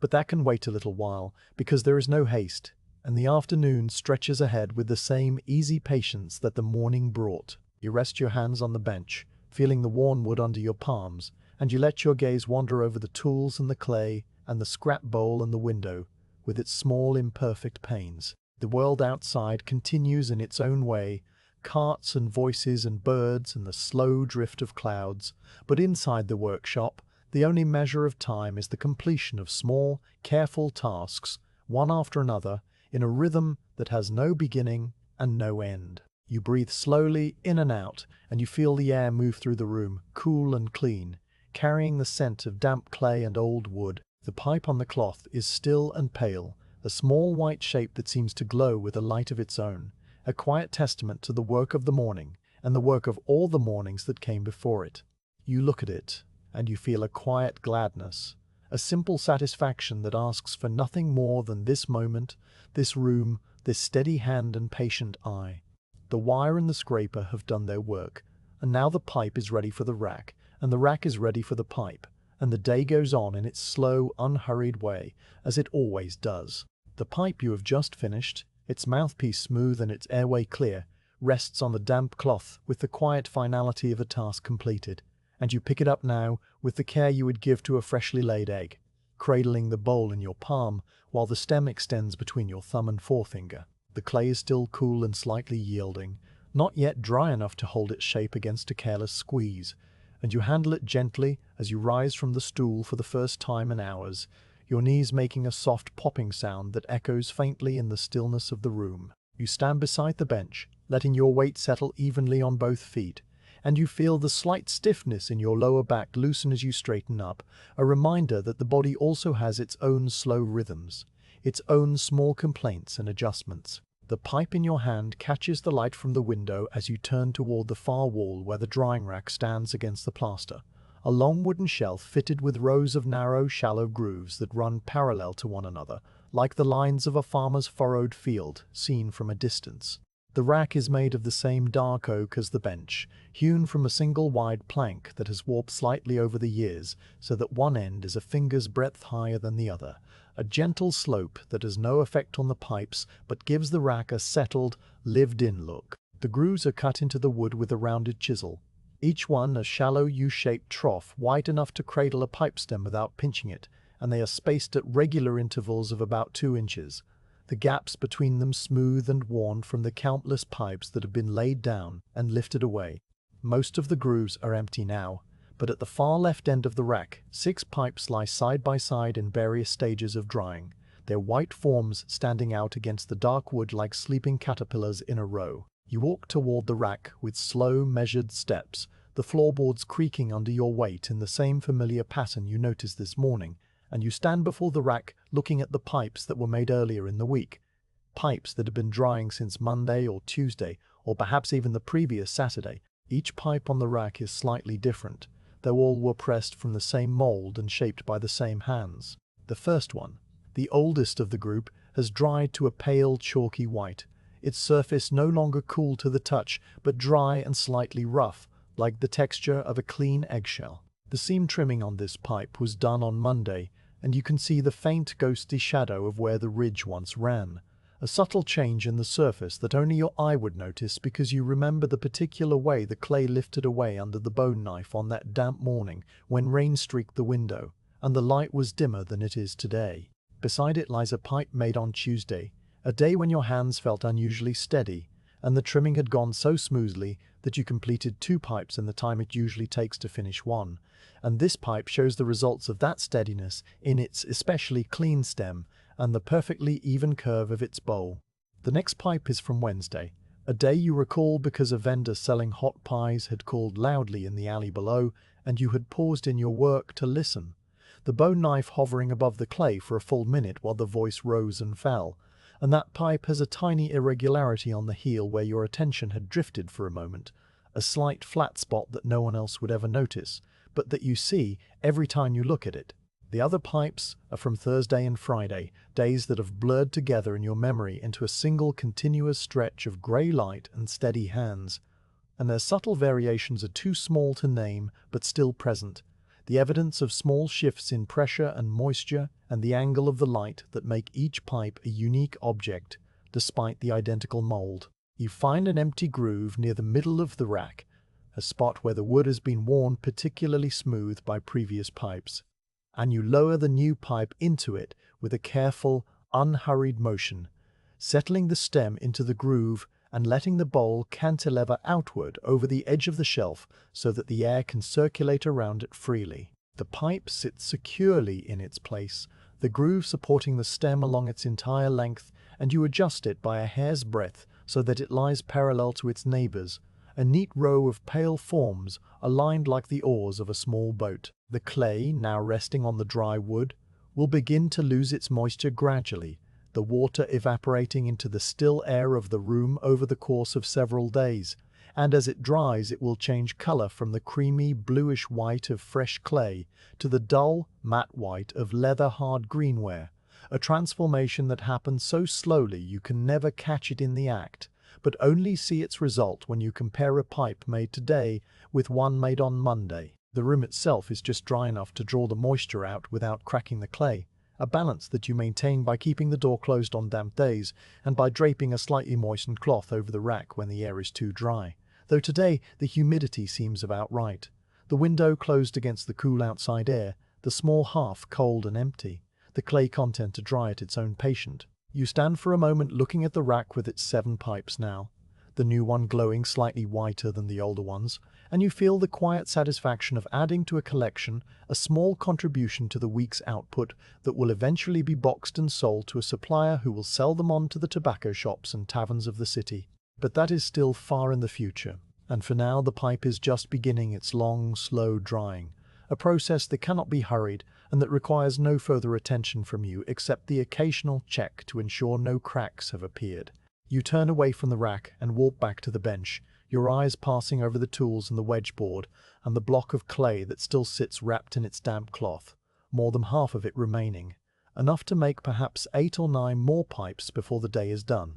The work is not finished, and you feel the gentle pull of the routine calling you back to the stool, back to the wire cutter and the mold and the bone knife, back to the cycle that you have already completed once today and will now complete again. You sit down on the stool, feeling the familiar curve of the seat under you, and you reach for the damp cloth covering the main clay block. The cloth is still cool, still moist, and when you fold it back you see the block just as you left it, the cut surface from this morning now slightly drier on the outside but still soft and workable within, the clay showing the fine parallel lines where the wire passed through it. You pick up the wire cutter and position it at the top corner of the block, just as you did before, estimating the right amount by eye, and you draw the wire down through the clay with a steady pull that parts the material with a soft, moist sigh. The piece falls away onto the cloth, a wedge-shaped lump that is slightly larger than the one you cut this morning, a minor variation that you adjust for without thinking,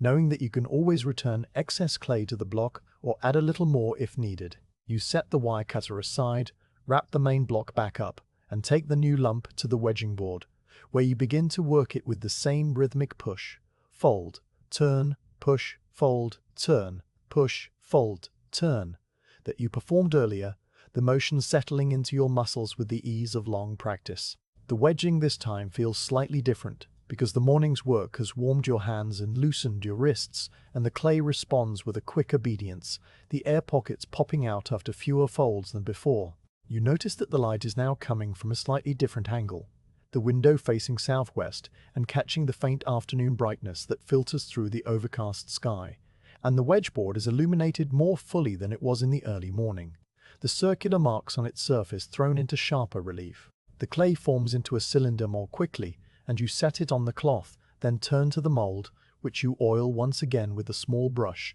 the oil pot still open from before, the linseed smell mingling with the damp clay and the old wood. The mold closes with its familiar click, then opens, the brass gleaming, and you fill the left half with the rolled clay, working it into the bowl depression and along the stem channel, adding a small pinch to the junction where the ridge inside demands it, pressing, smoothing, wiping the excess from the rim with your thumb. The second pressing of the day is a mirror of the first, yet subtly its own event, because no 2 pressings are ever exactly identical. The clay is a fraction warmer now, the mold a fraction cooler from having been opened to the air, and your hands have the memory of the morning's pipe in them, guiding your movements with a confidence that needs no conscious direction. You close the mold, feel the handles come together, the slight squeeze of excess clay at the seam, the final settling of the brass halves against each other. Then you open it again and lift out the rough pipe, its seam ridge running clean and sharp, the pale form slightly different from the first pipe in some ineffable way, perhaps a millimeter wider at the bowl, perhaps a touch longer at the stem. You set it on the cloth and clean the mold with the bone scraper, removing the thin ribbon of excess clay, scraping the rims, picking out the tiny speck that has lodged itself in the stem cavity. The mold is closed and set aside, and you pick up the bone knife. The trimming of the second pipe follows the same path as the first, the knife starting at the mouthpiece end and working down the stem in long, steady strokes that peel away the ridge in curling white shavings. The rhythm is familiar now, the sound of the blade slipping through the clay, a quiet, dry whisper, and your mind drifts slightly as you work, not toward any particular thought, but into a state of calm, open awareness where the only things that exist are the knife, the clay, the light, and the gentle ache that is beginning to settle into the muscles between your shoulder blades. You work around the bowl, trimming the ridge from its curved sides, paying attention to the heel where the two branches meet in a small bump, paring it down with the tip of the knife until it is smooth. The shavings pile up on the bench and you scoop them into the scrap bowl. Then take up the burnisher and the wet sponge to smooth the surface. The wood sliding over the clay in small circles, the sponge wiping away the slurry, the stem and bowl emerging with the same soft matte sheen as before. The airway comes next, the wire entering the stem with a steady push, the tiny plug of clay emerging at the bowl end, the tool withdrawn and cleaned, then the mouthpiece shaping, the curved scraper rounding the sharp end, the burnisher polishing the lip, the final check with your fingertip to feel for any roughness. The second pipe is finished, and you rise from the stool again, the stiffness in your back having become a familiar companion, and you carry the pipe to the drying rack, where you lay it in the groove beside the first one. The two fresh pipes now lying side by side, their whiteness still moist and creamy against the darker, drier white of the Monday pipe at the far end. You align them carefully, adjusting the gap so that they do not touch, and then you stand back and look at the rack with its 8 pipes, a small increase from the 7 that were there a short while ago. A quiet proof that the day is progressing in its slow, cumulative way. Now you return to the bench, and the cycle begins again. A third pipe, a fourth. Each repetition a variation on the same theme. The same actions flowing one into the next, with the continuity of a gentle stream. The wedging of the third lump reveals a tiny pebble embedded in the clay, a grain of grit that must have escaped the sieving at the supplier's yard, and you pick it out with the tip of the bone knife before it can mar the mold, dropping it onto the floor where it rolls away into the shadows. The fourth pipe requires a slightly different pressure on the mold handles because the clay feels a trifle wetter having come from the bottom of the block where the moisture settled overnight, and you adjust by squeezing the handles together more gradually, giving the excess clay time to escape without deforming the bowl. The trimming of the fourth pipe's bowl reveals a subtle air bubble just beneath the surface, a tiny void that appears as a dark spot when you hold the pipe to the light, and you open it with the knife tip and fill it with a dab of moist clay, blending the patch until it disappears. These small variations are the texture of the day, the tiny events that distinguish one pipe from another, and you handle each one with the same calm attention, not troubled by the imperfections because they are all part of the work, all within your ability to correct, and none of them are serious enough to spoil the finished pipe. The afternoon light begins to change, the grey-white brightness of midday giving way to a softer, more golden tone as the sun drops lower behind the clouds, and the shadows in the room grow longer and more diffuse. The window, which once let in a sharp, angled beam, now admits a gentler, more general glow that seems to fill the room from all sides, and the objects on the bench lose their hard edges, becoming softer, more blended into the warm gloom. You light a small oil lamp that sits on a shelf near the bench, not because you cannot see, but because the flame adds a small, steady point of warmth and brightness that makes the workspace feel cozier. And the lamp flickers very slightly with the draft from the window, casting a dancing shadow of the water bowl onto the wall. By the time you've finished the fifth pipe, your hands are moving with a dreamlike slowness, the rhythm so deeply ingrained that you could probably do the work in complete darkness, trusting your fingers to find the seam, the knife, the burnisher, the wire, each tool in its place, each motion flowing into the next without the need for thought. The rack now holds 10 pipes, the 2 from earlier today and the 6 from the week, and the 2 newest additions lie at the opposite end of the rack from the oldest, a gradient of drying that shows the week's progress at a glance. The Monday pipe bone white and firm, the Tuesday pipe slightly less dry, and so on, down to the still soft, cream-colored pipes you made this afternoon. The clay of the oldest pipe has begun to contract slightly, pulling away from the wood of the groove by a hair's breadth, a sign that it will soon be ready for the kiln, though you will leave it a few more days just to be sure.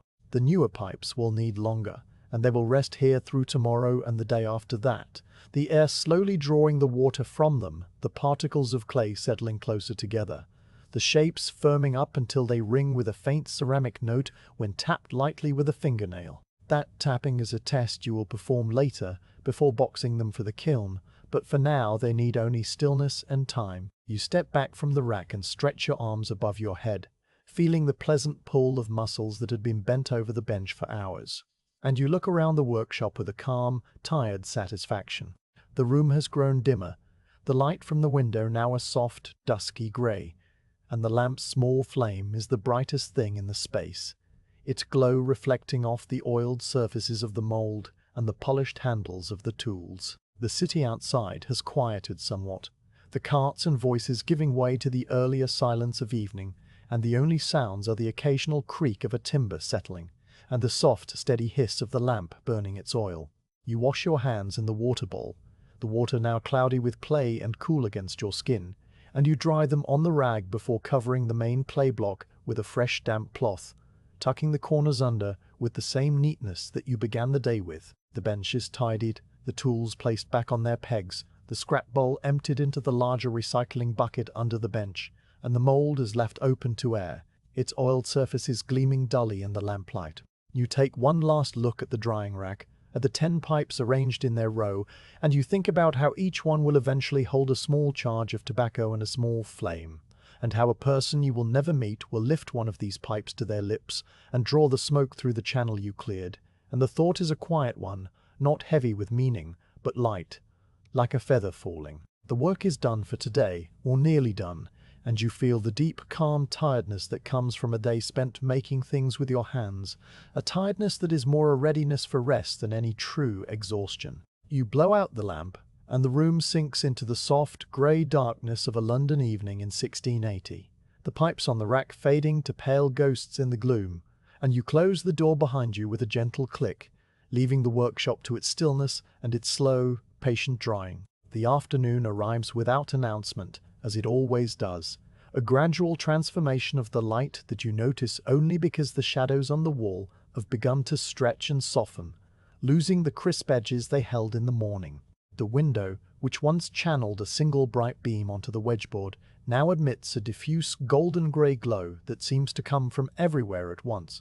filling the room with a muted radiance that is easier on the eyes and kinder to the small details of the work. You are still at the bench, still on the stool, still holding the bone knife against the seam of yet another pipe, and the shift in the light barely registers, except as a slight easing of the contrast between the white clay and the dark wood. A gentle flattening that makes the ridge harder to see and forces you to tilt the pipe a little more toward the window. The day is past its midpoint, and the morning's cool freshness has given way to a warmer, stiller air that carries the faint, dusty smell of the plaster walls and the dry wood of the rafters, a smell that is only noticeable when you pause in your trimming and let your attention drift outward, beyond the immediate circle of the bench. It is at this hour that the tenement begins to speak more clearly, its many small voices rising through the timbers and the floorboards, as though the building itself were slowly waking from a midday doze. You hear footsteps on the stair first, a steady, unhurried tread that starts somewhere below and climbs upward with a rhythmic creak of old wood. Each step a soft groaning note that fades before the next one begins. The person climbing does not hurry, and you picture them without any real curiosity. A neighbor returning from the market perhaps, or a water carrier with a yoke across his shoulders, his steps heavy but even, a sound so familiar that it weaves itself into the background of your work without interrupting it. The footsteps reach the landing outside your door, pause for a moment while a key rattles in a lock somewhere further down the passage, and then continue upward to the floor above, where they become muffled and distant, a faint, percussive rhythm that seems to come from inside the walls themselves. You do not look up from the pipe, but you register the sound the way you register the ticking of a clock, as a steady, reassuring presence that marks the passage of the afternoon without demanding your attention. Other sounds drift up from the lower floors, carried by the hollow spaces between the joists and the gaps around the chimney breast. A conversation is taking place 2 stories below, the voices so softened by timber and plaster that you cannot make out the words, only the rise and fall of 2 distinct tones, one lower and slower, the other higher and quicker. A pattern of speech that suggests a question followed by a longer answer, then another question, then a short laugh that breaks off abruptly. The murmur of the voices is like the sound of water running through a hidden pipe, the continuous, low-pitched burble that you can almost feel through the soles of your feet. And it goes on for a long time, perhaps 10 minutes or perhaps longer, before fading into a silence that is itself a kind of sound. A hollow absence that the building quickly fills with other, smaller noises, the scrape of a chair leg on a floor, the clink of a metal pot, the distant cry in a tries and falls twice, and the stop sounds by message sweep. These sounds come and go like gusts of wind, each one distinct and separate. But together they form a tapestry of ordinary life that wraps around the workshop without ever entering it. A reminder that you are not alone in the building, even though you sit by yourself, in the quiet of your own concentration. Out in the alley beyond the window, the street has its own rhythm of sounds. A procession of carts and voices, and the occasional bark of a dog that seems to come from very far away, ricocheting off the brick walls until it loses its source and becomes a disembodied echo. You hear the street seller first as a faint, rhythmic call that is too distant to decipher, a pattern of syllables repeated over and over with a musical lilt that rises at the end of each phrase, and as the seller moves closer, the words become clearer. A man selling old clothes, or perhaps rags for the paper mill, his voice hoarse and carrying, the cry, "Old clothes," any old clothes rendered into a single, drawn-out note that wavers slightly on the last syllable. The voice passes directly beneath your window, and for a few moments it is loud enough that you could, if you wished, count the steps he takes on the cobbles, each step punctuated by the jingle of the cart he pulls, a cart with a loose wheel that rattles and clanks in a syncopated rhythm against the stone. Then the voice moves on, receding down the alley with the same gradual fading as the footsteps earlier, and the street settles back into its low ambient murmur, a canvas of quiet noise against which every new sound is painted. You work through all of this, your hands still moving through the familiar sequence of tasks that have occupied you since the morning, the cutting of a new lump of clay from the block, the rhythmic wedging on the board, the oiling of the mold, the pressing and the opening, the trimming of the seam. The bone knife scrapes softly against the clay, a sound so close to your ear that it overrides the distant noises of the tenement, and you focus on the thin, curling shavings that peel away from the ridge, watching them drop onto the bench with a light pattering that is almost inaudible. The afternoon light, now definitely warmer and more golden, falls across your hands and makes the clay glow with a creamy, almost buttery hue that is different from the cool, blue-tinged white of the morning. The pipe you are working on is the 6th or perhaps the 7th of the day. You have lost count, and the repetition has carried you into a state of mind where the boundary between one pipe and the next has blurred,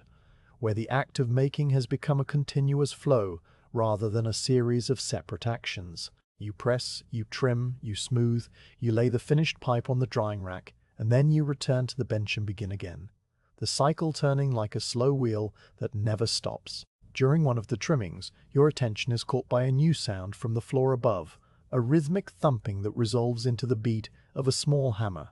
Someone mending a shoe or tacking a piece of leather onto a sole. The hammer falls with a light, quick tap, tap, tap, then a pause, then tap, tap, tap again. A pattern that continues for several minutes while the cobbler works through his own afternoon routine. The sound is directly above your head, and it travels through the ceiling beams with a clarity that makes it seem closer than it is, as though the hammer were tapping on the very air of your workshop. You file the sound away with the others, and you notice that the trimming of the pipe you are holding has become slightly synchronized with the hammer's rhythm, the knife strokes falling at the same pace as the distant taps.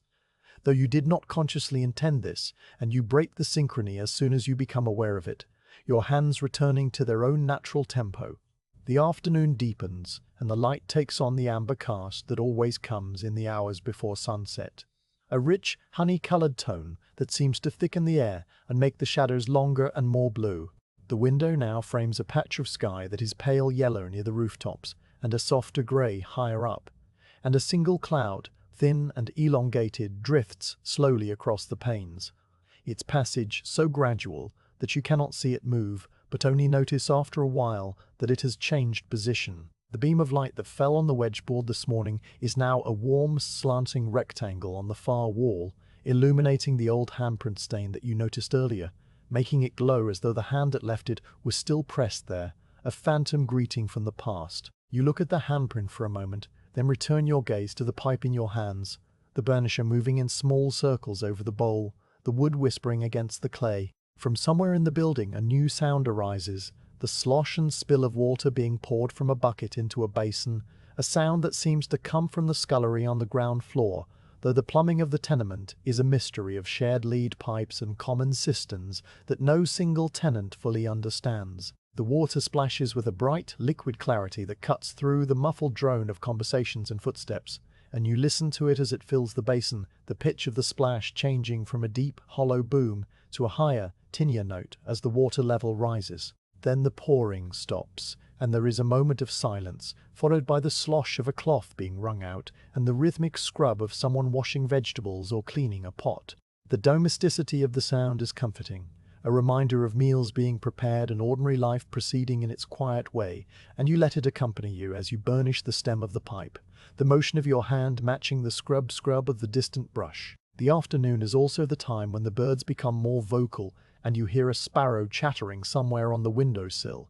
its small, sharp chirps piercing the heavy air with a suddenness that makes you look up. The bird is just outside the glass, a tiny brown shape that hops back and forth along the leaded edge, pecking at something invisible to your eyes, perhaps a seed or a fragment of mortar. It chirps again, and then it flies away with a flutter of wings that you hear rather than see, a brief, whirring rustle that is gone almost before it registers. The window returns to stillness, the glass reflecting the warm light, and you notice that your hands have paused, the pipe held motionless in your fingers while you watch the bird, and you resume the burnishing with a small, private smile, the interruption having been a welcome moment of connection with the world outside. The street seller returns, or perhaps it is a different one, this time a woman with a high, clear voice that cuts through the alley like a bell, calling fresh mackerel, in a tone that rises on the second syllable of each word and then drops away. Her voice has a carrying quality, a practiced projection that bounces off the brick walls and enters the workshop so distinctly that you could almost repeat the words yourself, and you pause to listen, the pipe forgotten for just a few seconds while the cry comes nearer, reaches its peak of volume, and then begins to fade as she walks on toward the next street. The silence that follows her passing seems deeper than before, a pool of quiet that fills the alley and seeps back into the room, and you notice how the sounds of the afternoon are like waves on the shore, each one arriving and retreating, leaving the sand smooth and undisturbed. In the lull, you become aware of a sound that is always present but rarely noticed, the low, constant hum of the city itself, a distant composite of 1,000 small noises that merge into a single, soft drone, like the sound you hear when you hold a shell to your ear. This drone is the baseline of the afternoon, the canvas on which all other sounds are painted, and you let it settle into your awareness without analyzing it, accepting it as part of the atmosphere of the workshop,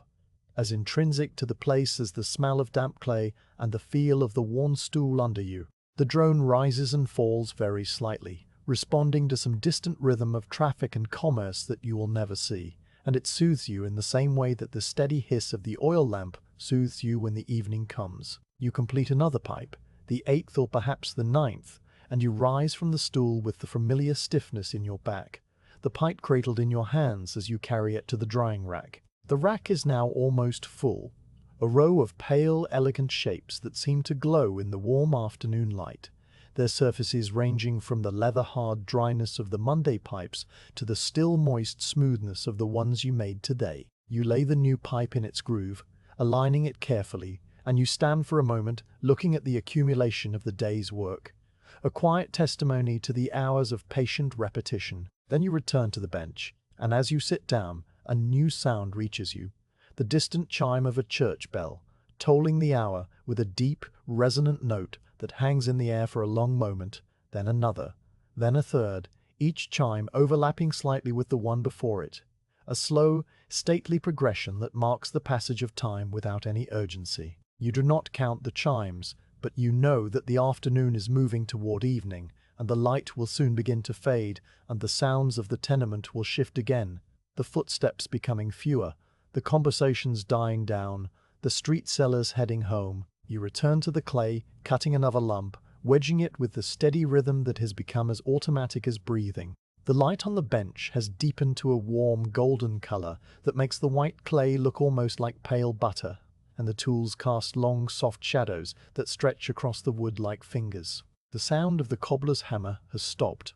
replaced now by the occasional squeak of a floorboard as someone moves about in the room above, and the water splashing from the scullery has given way to the clatter of wooden plates being stacked, a homely, domestic noise that suggests the evening meal is being prepared. You feel a faint hunger yourself, a small, distant signal that you will attend to later, when the work is done and the workshop is closed. For now, you push the sensation aside and concentrate on the clay cylinder in your hands, the familiar cool weight of it, the way it yields to your pressure, the way the mold closes around it with that soft, satisfying click. The afternoon light begins its final shift, the golden hue deepening to a richer amber, and the shadows on the wall growing longer and more diffuse, their edges softening as the sun drops lower behind the clouded sky. The window, which has been a source of steady illumination all day, now lets in a light that is almost tangible, a thick, honeyed glow that seems to fill the room like a liquid,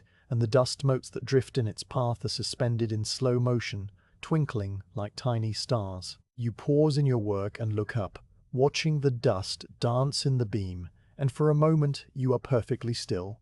The bone knife resting in your hand, the pipe half trimmed on the bench, the sounds of the tenement, a distant murmur. Then you pick up the knife and continue, following the seam down the stem, the blade moving with the same careful precision it had at the start of the day, because the work does not change even as the light does, and the pipe must be trimmed clean and smooth, whether the sun is high or low. The footsteps on the stair return, this time descending, a slower tread that suggests someone carrying a heavy load, perhaps a basket of laundry, or a child in arms. The steps pass your door and continue down, growing fainter,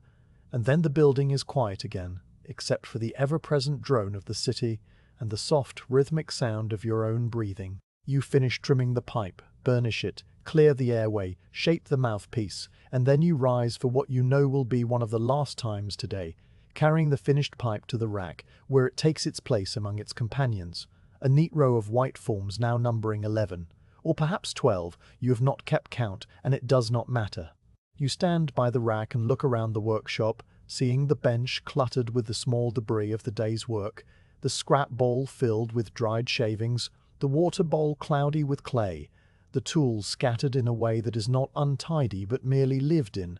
the arrangement of things that have been used repeatedly and will soon be put back in their places. The afternoon light is now definitely fading, the amber glow thinning to a soft, greyish twilight, and the shadows are no longer distinct, but have merged into a general dimness that gathers in the corners and under the bench. You walk to the window and look out at the alley, seeing the top of a cart passing by, the head of a horse nodding, the back of a man's coat as he walks toward the main street. The world outside is still moving, still full of its own quiet business, and you turn away from it with the knowledge that the workshop is its own world, with its own time and its own sounds, and that you belong to both worlds, the one outside and the one within, connected by the thin glass of the leaded window. You return to the stool and you begin one more pipe, the last of the day, working slowly in the gathering dimness, your hands finding the tools by touch as much as by sight. The sounds of the tenement are now the sounds of evening.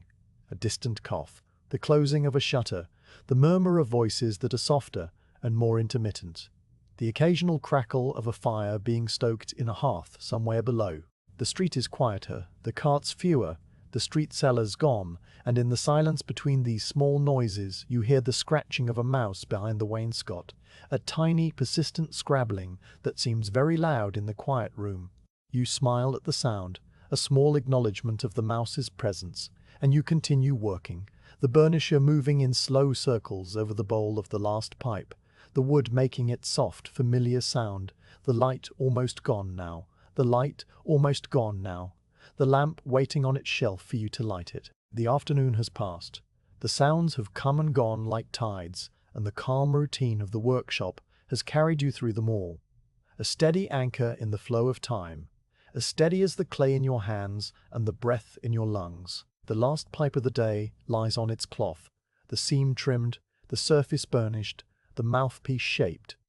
and you look at it for a long moment in the fading light that comes through the leaded window, a light that has shifted from the golden amber of late afternoon to the soft, dusky grey of early evening. The room has grown dimmer, the corners filling with shadows that seem to breathe, expanding and contracting as the light outside continues to wane. You set the pipe down gently, and you know that this is the final one, that the work is now complete, and that what remains is the quiet ritual of putting the workshop to rest, a sequence of small calming actions that you have performed at the end of every working day for as long as you can remember. The air in the room feels heavier now, settled, carrying the accumulated warmth of your body and the faint lingering scent of damp clay, linseed oil, and the dust of dried trimmings that hangs in the stillness like a fine invisible mist. You begin by picking up the bone knife, the tool that has been in your hand for so much of the day, its blade now coated with a thin film of dried clay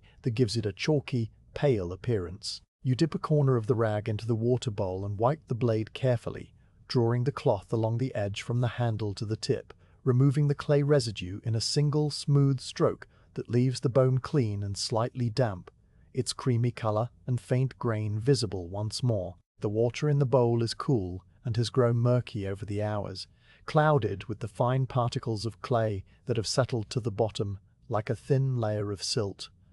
And you stir it with your finger, watching the particles swirl up in slow, lazy spirals before settling again. You wipe the handle of the knife as well, removing the faint grease of your palm, and then you place the tool back on its peg on the wall, hanging it beside the other scrapers, where it will wait through the night and the next morning until it is needed again. The burnisher is next, its smooth beechwood tip darkened with moisture and clay slurry, and you clean it in the same way, wiping it with the damp rag until the wood returns to its natural pale brown, the fine grain lines reappearing like the contours of a distant landscape. You dry it on a fresh corner of the rag to prevent any swelling of the wood, and you run your thumb over the polished tip, feeling its smoothness, a smoothness that has been enhanced by the very clay it has burnished, the constant friction acting as a gentle abrasive that keeps the wood silky and even. The burnisher goes back onto its peg beside the bone knife, and you turn to the wire cutter, lifting it from the bench and drawing the brass strand through the folded rag several times, pinching the fabric around the wire so that it squeaks softly as it slides through. The wire emerges bright and clean, the faint golden gleam restored, and you hang it on its own peg, the handles dangling downward with the wire stretched between them, a catenary curve that sways slightly and then settles. The small curved scraper, the one you used for the mouthpieces, requires a more delicate cleaning, its tiny hook-shaped blade trapping clay in the tight curve where the flat of the blade meets the tip. You use the corner of the rag and the edge of your fingernail to work the clay out of this crevice, picking at it gently until the last pale speck falls away, and then you wipe the whole tool clean and set it back in its place. The scrap bowl, now full of the day's shavings, is lifted from the bench and carried to the larger bucket that sits in the corner under the shelf. A bucket made of staved wood with iron bands, its interior caked with layers of dried clay that have built up into a rough organic crust. You tip the contents of the scrap bowl into the bucket, the white shavings cascading down with a soft rustling sound like the fall of dry leaves, and a small cloud of dust rises from the bucket and hangs in the air for a moment before settling. You tap the bowl gently against the rim of the bucket to dislodge any remaining particles, and then you return it to its spot on the bench, empty and ready for tomorrow. Now you turn your attention to the mold, the brass tool that has been the center of the day's work, its two halves still lying open on the folded cloth where you left them after the last pressing. You pick up the mold and examine it closely, tilting it toward the window to catch the last of the grey light. And you see that the interior cavities are still mostly clean, the oil having done its work in preventing the clay from sticking. But there are a few small smears of clay here and there, faint pale streaks on the polished brass that must be removed before the metal can rest. You take the damp rag and begin to wipe the interior surfaces, working the cloth into the bowl depression with a gentle circular motion, then along the stem channel, then around the rims, each stroke removing a thin film of clay that stains the rag white. The brass gleams more brightly as you clean it, the patina of age still present, but the fresh, golden color showing through at the edges where the wiping has been most vigorous. You clean the hinge carefully, working the rag between the knuckles to remove any grit, and you wipe the alignment pins until they are bright and free of residue, the tiny brass cylinders shining like new. The wooden handles are wiped last, the rag passing over their smooth, dark surfaces to remove the sweat and clay dust that have settled there over the hours. And when you are finished, the mold looks almost as it did this morning, clean and ready, its oiled surfaces protected. You reach for the oil pot and remove the lid, dipping the small brush into the pale amber liquid, and you paint a fresh, thin coat of oil onto the interior of the mold, covering every surface that the clay will touch. The brush moves with the same slow circular motion you used this morning, tracing the bowl cavity, the stem channel, the rims, the hinge, leaving behind a glistening film that will protect the brass from the damp air overnight and ensure that the next pressing releases cleanly. The smell of the linseed oil rises around you, a warm, nutty scent that mingles with the cool, mineral smell of the clay and the dusty dryness of the old wood. And you breathe it in as you work. The scent, a familiar part of the closing ritual, a signal to your mind that the day is ending. When the oiling is complete, you close the mold gently, pressing the two halves together until the pins click into their sockets, and you set the closed tool on its folded cloth, the brass surfaces catching the faint glow of the window and holding it like a memory of the day. The main clay block still sits at the far end of the bench, and you walk over to it, your footsteps slow and heavy on the creaking floorboards. You fold back the damp cloth and examine the clay, pressing your thumb into the surface to test its moisture. It is still soft and workable, the dampness having held well through the day, and you smooth the surface with your palm to close the thumbprint and any other indentations left by the cutting. Then you take the water jug from the floor and pour a small amount of fresh water onto the cloth, just enough to moisten it without soaking, and you spread the water evenly with your fingers before draping the cloth back over the clay, tucking in the corners with the same neat, deliberate motion you used this morning. The clay will rest through the night and the next day, waiting for your return, and you trust the damp cloth to keep it fresh, just as it has done for all the nights before this one. Beside the clay block, the wedging board bears the marks of the day's work, faint smears and patches of dried clay that have been pressed into the wood by the repeated folding and pressing of the lumps. You take the damp rag and scrub the board gently, working in the direction of the grain, the water darkening the wood for a moment before evaporating and leaving it clean and dry. The circular marks on the board, worn into the surface by years of wedging, seem deeper in the evening light, the shadows casting them into subtle relief, and you run your fingers over them, feeling the smooth, shallow depressions that fit the heel of your hand so perfectly. The clean board dries quickly in the still air, and you step back, satisfied that it is ready for the next day's work.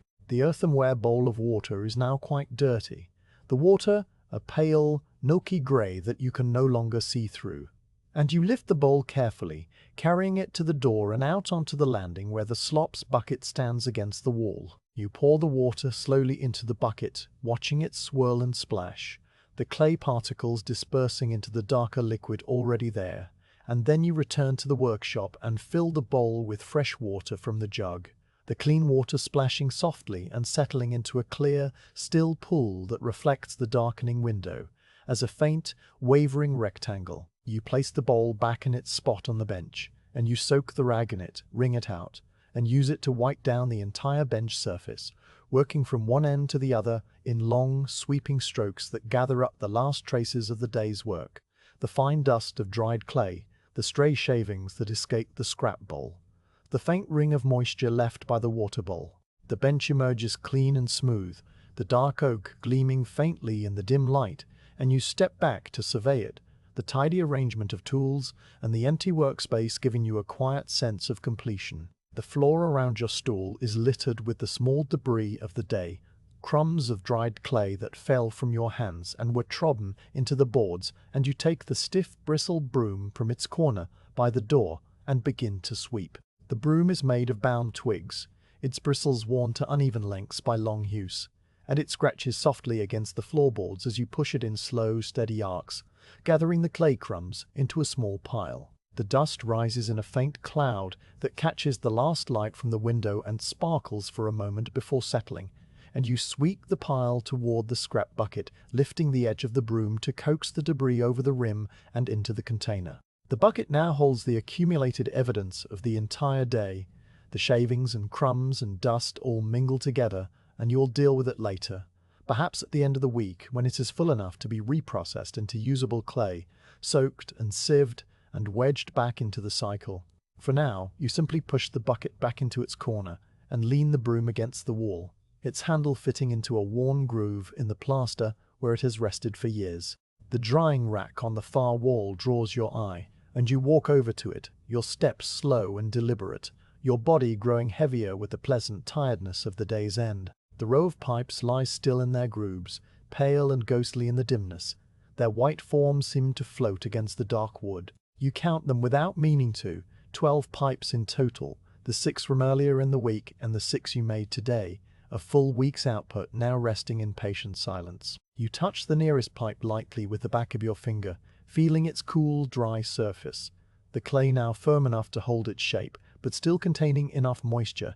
to bend slightly under pressure. The newest pipes, the ones you made in the last hour, are still soft and damp, their color a deeper cream than the older ones, and you know they will need several more days of drying before they can be handled without care. The oldest pipes, the ones from Monday, have shrunk slightly, the clay contracting as it dried, and they now sit a little loosely in their grooves, a small gap visible between the stem and the wood. You will test them with a tap of your fingernail tomorrow or the day after, and if they ring with that clear ceramic note, they will be ready for the kiln. But that is a task for another day, and for now, the pipes need only the silence and the steady, gradual evaporation that will carry them from soft greenware to hard, brittle bisque. You turn away from the rack and walk to the window, the same leaded window that has been your companion through the whole day, its panes now dark, the sky beyond a deep, even grey that is not yet black but holds no trace of the sun. The alley below is quiet, the carts and street sellers long gone, and the only movement is a cat picking its way along the cobbles, a small shadowy shape that disappears into a doorway without a sound. You close the wooden shutter on the inside, lifting it from its hook and swinging it across the window, the iron latch dropping into its catch with a soft, final clank that seems to seal the workshop off from the world outside. The shutter is made of the same dark oak as the bench, its surface rough and unplaned, and it blocks the last of the grey light, plunging the room into a deeper dimness that is relieved only by the small oil lamp you will light in a moment. You walk to the lamp on its shelf and strike the flint with the steel, the sparks flying in a brief bright shower that dies almost instantly, and then again, and then the wick catches with a small yellow flame that wavers and then steadies, growing taller as you adjust the knob. The lamplight fills the room with a warm golden glow that is different from the daylight, softer and more contained, and it throws long dancing shadows on the walls, the shadows of the tools and the bench, and your own body shifting with every tiny movement of the flame. The lamp hisses very softly, a sound so quiet and constant that it becomes a kind of silence itself, and you stand for a moment in the center of the room, looking around at the tidy bench, the closed mold, the wrapped clay, the clean tools on their pegs, the rack of drying pipes, all of it arranged and ready for the next day. You pick up the rag and give your hands a final wipe, removing the last traces of clay from your fingers and under your nails, and then you fold the rag neatly and place it beside the water bowl. The stool is pushed under the bench, its seat now clear and waiting, and you take a step back toward the door, your eyes scanning the room one last time to make sure nothing has been forgotten. The scrap bucket is in its corner, the broom is against the wall, the oil pot is lidded, the jug is filled, the shutter is closed, the lamp is burning low and steady, the workshop is at rest, and you feel the quiet, deep satisfaction of a space that has been cared for. a space that holds the work of your hands and the hands of those who came before, a space that will hold the work of those who come after. You walk to the door and pause with your hand on the latch, looking back over your shoulder at the room that has held you through the hours of the day. The lamp casts its circle of light on the bench, and the pipes on the rack catch the glow as a row of pale, slender forms that seem almost to breathe in the flickering light. Their stillness a kind of patience, a waiting that does not hurry. The room is quiet, so quiet that you can hear the faint crackle of the lampwick and the distant, almost inaudible creak of the building settling around you, and you know that when you return in the morning, everything will be exactly as you left it. The clay still damp, the mold still oiled, the tools still hanging in their order, the pipes still drying in their slow, unhurried way. You lift the latch, and the door swings open with a soft, familiar sigh, the cooler air of the landing touching your face and carrying with it the faint smells of the tenement, cooking smoke, old plaster, the distant hint of the river. You step through the doorway and turn to pull the door close behind you, the latch clicking into place with a sound that is both an ending and a promise. The workshop now sealed in its own quiet darkness, the lamp burning low, the pipes resting on their rack, the day complete, and the night stretching ahead with the same calm, patient stillness that has filled every corner of this room since the first light of morning.